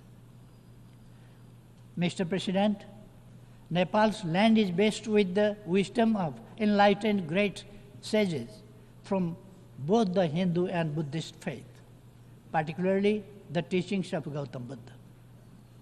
This profound legacy has shaped our worldview to seek global harmony, peace, and security.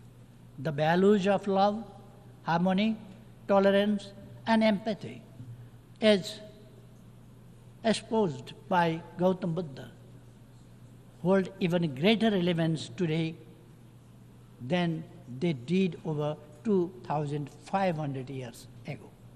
But to our deep dismay, the world is increasingly distressed by division, suspicion, hatred, and enmity. Nepal firmly believes that dialogue and diplomacy are the sole means to resolve conflicts, including in Ukraine and Middle East.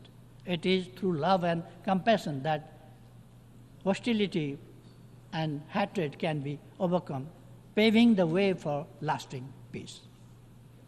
On the issue of Israel-Palestine conflict, we continue to support a two-state solution where Israel and Palestine coexist peacefully and securely within internationally recognized borders, in line with relevant United Nations resolutions.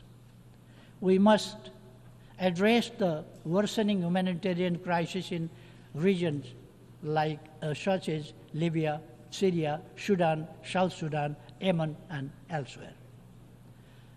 It is vital to uphold the principles of sovereign equality, non-interference as enshrined in the UN Charter, to ensure peace and stability. Consequently, we sternly oppose any form of unilateral intervention or sanctions. Mr. President, disarmament and non-proliferation issues must be prioritized. Nepal strongly advocates for the general and complete disarmament of all weapons of mass destruction. As the host country to the UN Regional Center for Peace and Disarmament in Asia and the Pacific, Nepal firmly believes that regional efforts, including the Kathmandu process, serve to strengthen the global disarmament regime. Technology presents a double-edged sword, especially for the least developed countries. If we harness it, we can make remarkable progress. If we fail, it will leave us further behind. We call for technology transfer to enable us to catch up. Mr. President, Nepal has always adhered to a peaceful, independent, balanced, and non-aligned foreign policy based on the principles of Panchashil, the UN Charter, international law, and norms of world peace. We conduct our foreign policy with profound belief in amity with all, enmity with none. Nepal remains committed to further strengthening its close, cordial, and active relations with its immediate neighbors and beyond. Rooted in the principles of mutual respect, sovereign equality, territorial integrity, non-interference in each other's internal affairs, and peaceful coexistence. As the largest contributor of troops and police to UN peace operations, Nepal stands ready to further enhance its contribution to global peace and security. Nepal believes it is our rightful call for having commensurate representation in the leadership positions both at the UN headquarters and in the field, reflecting our significant contribution. Mr. President, Nepal firmly advocates for the reform of the UN system to make it more effective, democratic, transparent, and accountable. We firmly believe that stronger multilateralism with the United Nations at its core is the only path forward to tackle the numerous global crises we face. We echo a call for substantial reform of the global financial system as aptly described it by Secretary General Mr. Antonio Guterres as morally bankrupt. The voice and representation of countries in special situations, including the LDCs, landlocked developing countries, LLDCs, and small island developing states must be ensured. Mr. President, Nepal firmly upholds the belief that all human rights are universal, unalienable, indivisible, interdependent, and interrelated. It is with this conviction that we have become a party to 24 international human rights related conventions and protocols, including 7 of the 9 core instruments. We are fully committed to promoting gender equality and ensuring equal rights for women.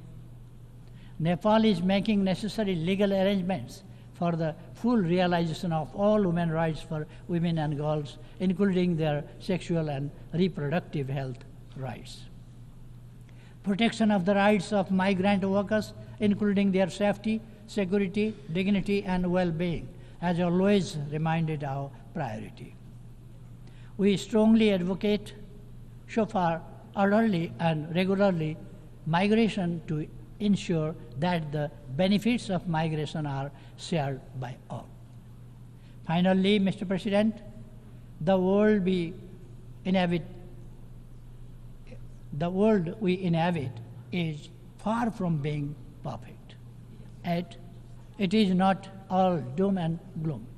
We firmly believe that humankind is still capable enough to march ahead without compromising the prosperity and happiness of future generations. None of the global challenges we are facing today have been imposed by alliance. These are our own makings, our own creations. Therefore, it is self-evident that by fostering global understanding, trust, and cooperation, we can overcome these problems and challenges. A just, inclusive, and equitable world order, as well as sustained prosperity and attainable when we collaborate effectively. Let me resonate the wisdom of our ancient text, the Maha Upanishad, from around the 6th century BC, Vasudhaiva Kutumbakam, meaning the whole world is one family. We not only hold this philosophy dearly, but we also act it on our everyday life. With this constant conviction, Nepal is committed to playing its role to secure our shared aspiration of enduring peace, progress, and prosperity while leaving no one behind. Thank you.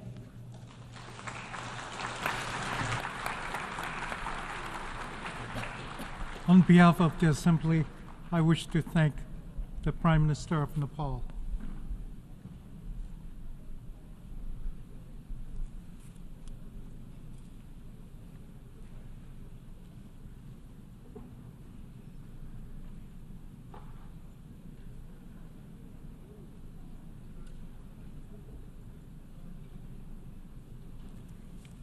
I now give the floor to His Excellency Winston Peters, Deputy Prime Minister, Minister for Foreign Affairs, and Minister for Raising of New Zealand.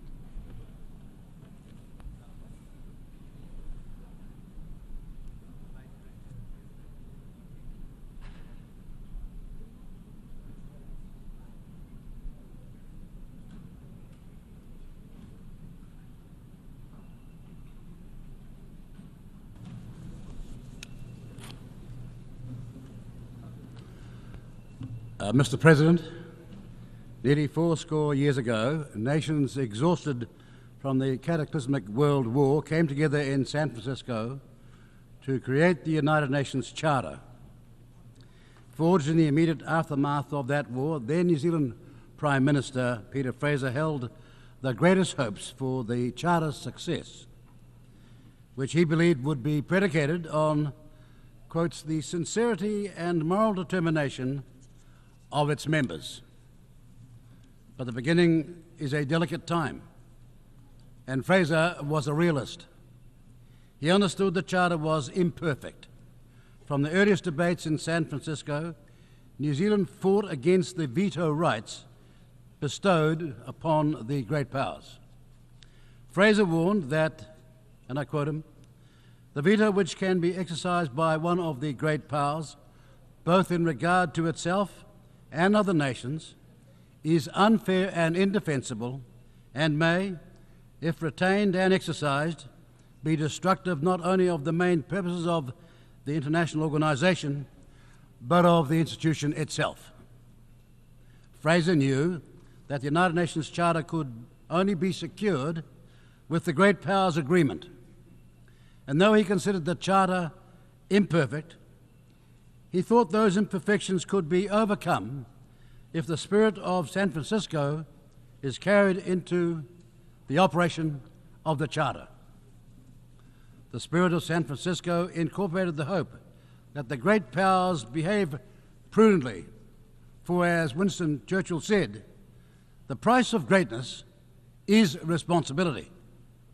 But today, the spirit that created the United Nations Charter is sagging under the weight of its own potted history. Power waxes and wanes, so yesterday's great powers, today's permanent members of the Security Council, are challenged by periods of competition or worse, abuse of the veto. This has serious implications for all members and the conduct of our foreign affairs. While some permanent members exercise restraint in their use of the veto, others consistently and frequently abuse this power. When Russia, a permanent member of the Security Council, illegally invaded its neighbour, it did not just violate Article 2, Paragraph 4 of the Charter, it acted in utter contempt of the Charter.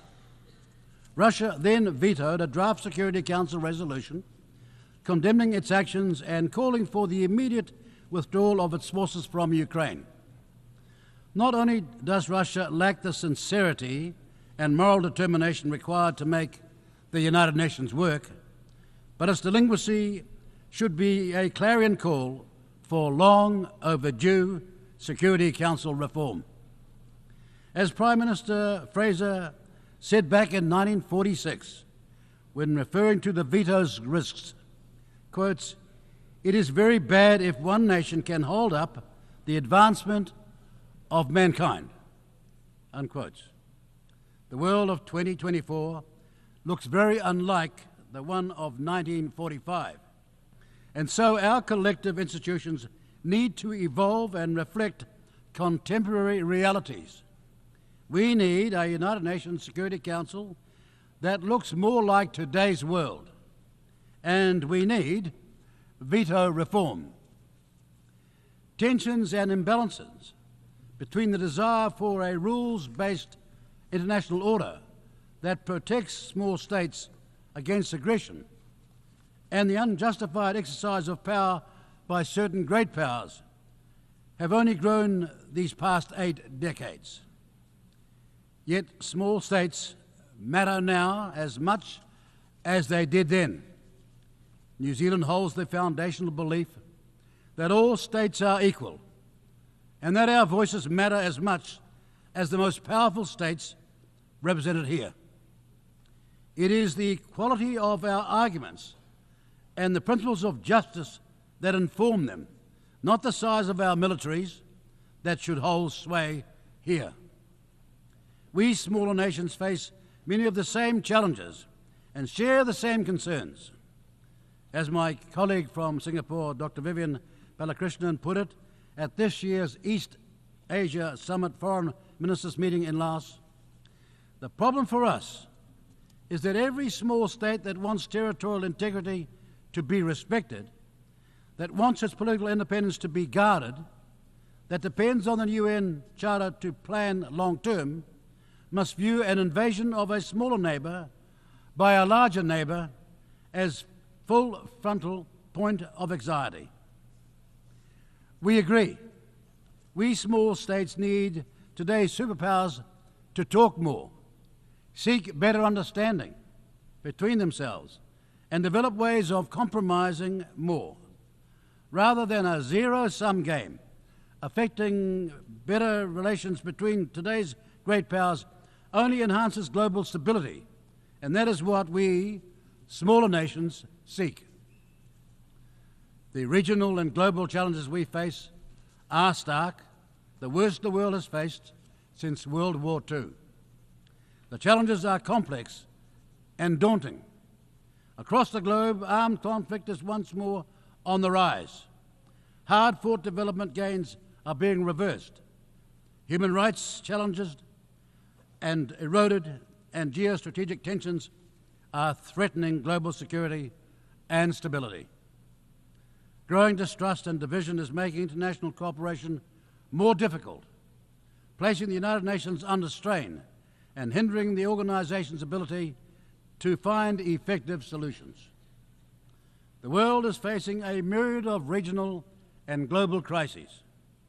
We see multiple intersecting and mutually reinforcing crises of conflict, climate change, and increasingly a crisis of trust in our institutions.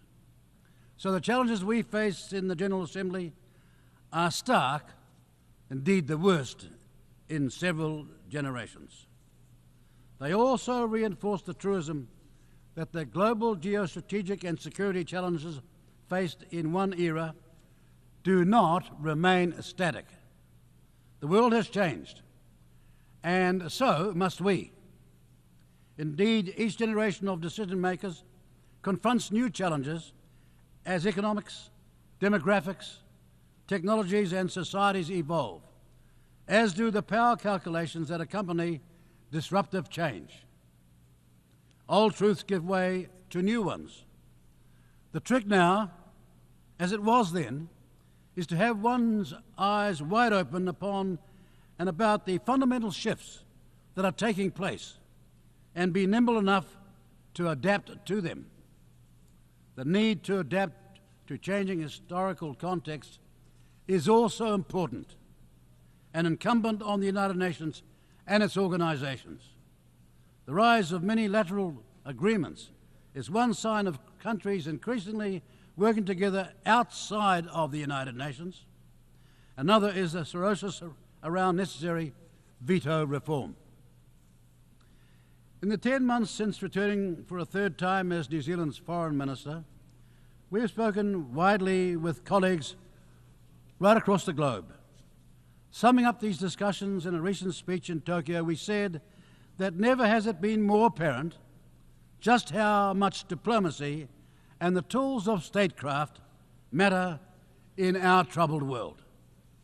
And since war and instability is everyone's calamity, diplomacy is the business of us all.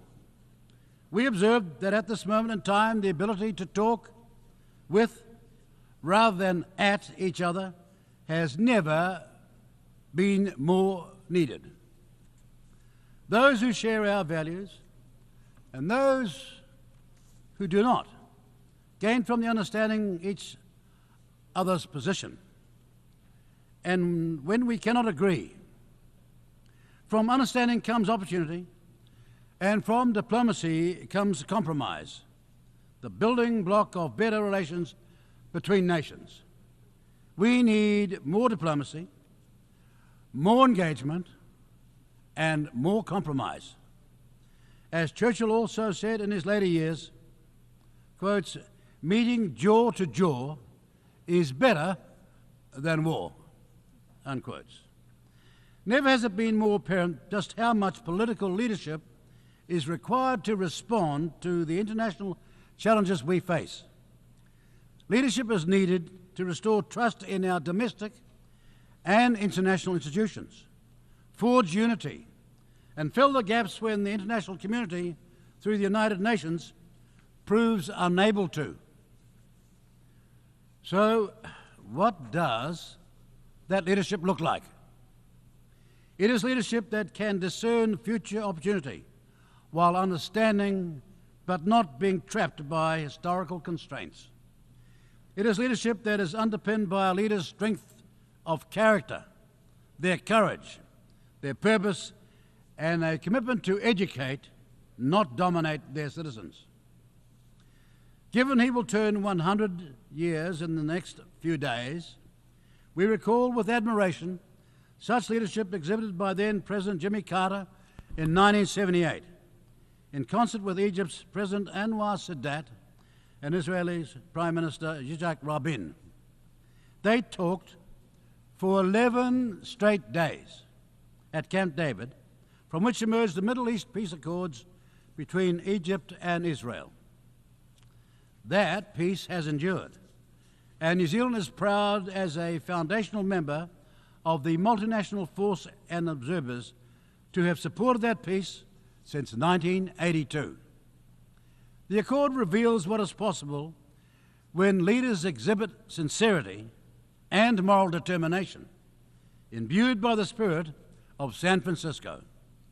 We need more of this type of leadership and responsibility. Contrast that leadership with the catastrophic and ruinous path that has been followed in Gaza. This misery was caused by both Hamas' monstrous terrorist attack last year and now the overwhelming nature of Israel's response. We are most concerned about the generational consequences of this level of suffering and violence, with no end in sight, and which sees us on the precipice of an even wider conflict. Where is the sincerity and moral determination of today's leaders at the vortex of this unacceptable violence? New Zealand has sacrificed many of its young men to wars in faraway lands. Fully 10% of the total population of New Zealand fought in the Great War, and we lost a fifth of them. So every year on the 25th of April, we commemorate their loss at Gallipoli, the site of terrible carnage. This year, in a dawn address, we recalled that despite the horror of that war on the Gallipoli Peninsula, fraternal bonds were forged between warring nations. Countries who were once enemies became friends. New Zealand never wants to experience the catastrophe of another world war. We must never be at another San Francisco conference picking up the pieces after another descent into global annihilation and human suffering. So we must do more, demand more, and deliver more. We must reject and resist those who seek to conquer and control. We must always seek the path of peace, because the lasting victories of humanity are those of peace, not war. Finally, despite our frustration at the lack of political will required to adapt this organisation to fully meet the challenges of today, New Zealand's support for the United Nations remains unwavering. That commitment is unchanged from when Prime Minister Fraser expressed his great hopes for the Charter 8 decades ago. We believe effective multilateral diplomacy means taking responsibility for our obligations as member states. So to that end, we announced today New Zealand's intention as a voice for smaller states to campaign for a seat on the Security Council for the 2039-40 term. That intention is supported by our enduring hope that the spirit of San Francisco can be reclaimed through the sincerity and moral determination of our diplomatic efforts, and that we can all do better, and that it reinforces our enduring support for the United Nations and the cause of peace. Thank you.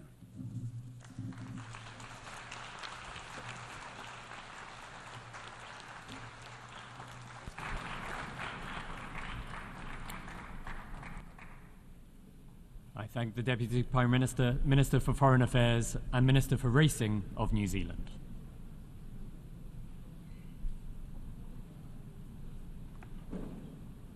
I now give the floor to His Excellency Mbaye Mohammed, Minister for Foreign Affairs and International Cooperation, responsible for the Arab world, diaspora, the Francophonie, and African integration of the Comoros.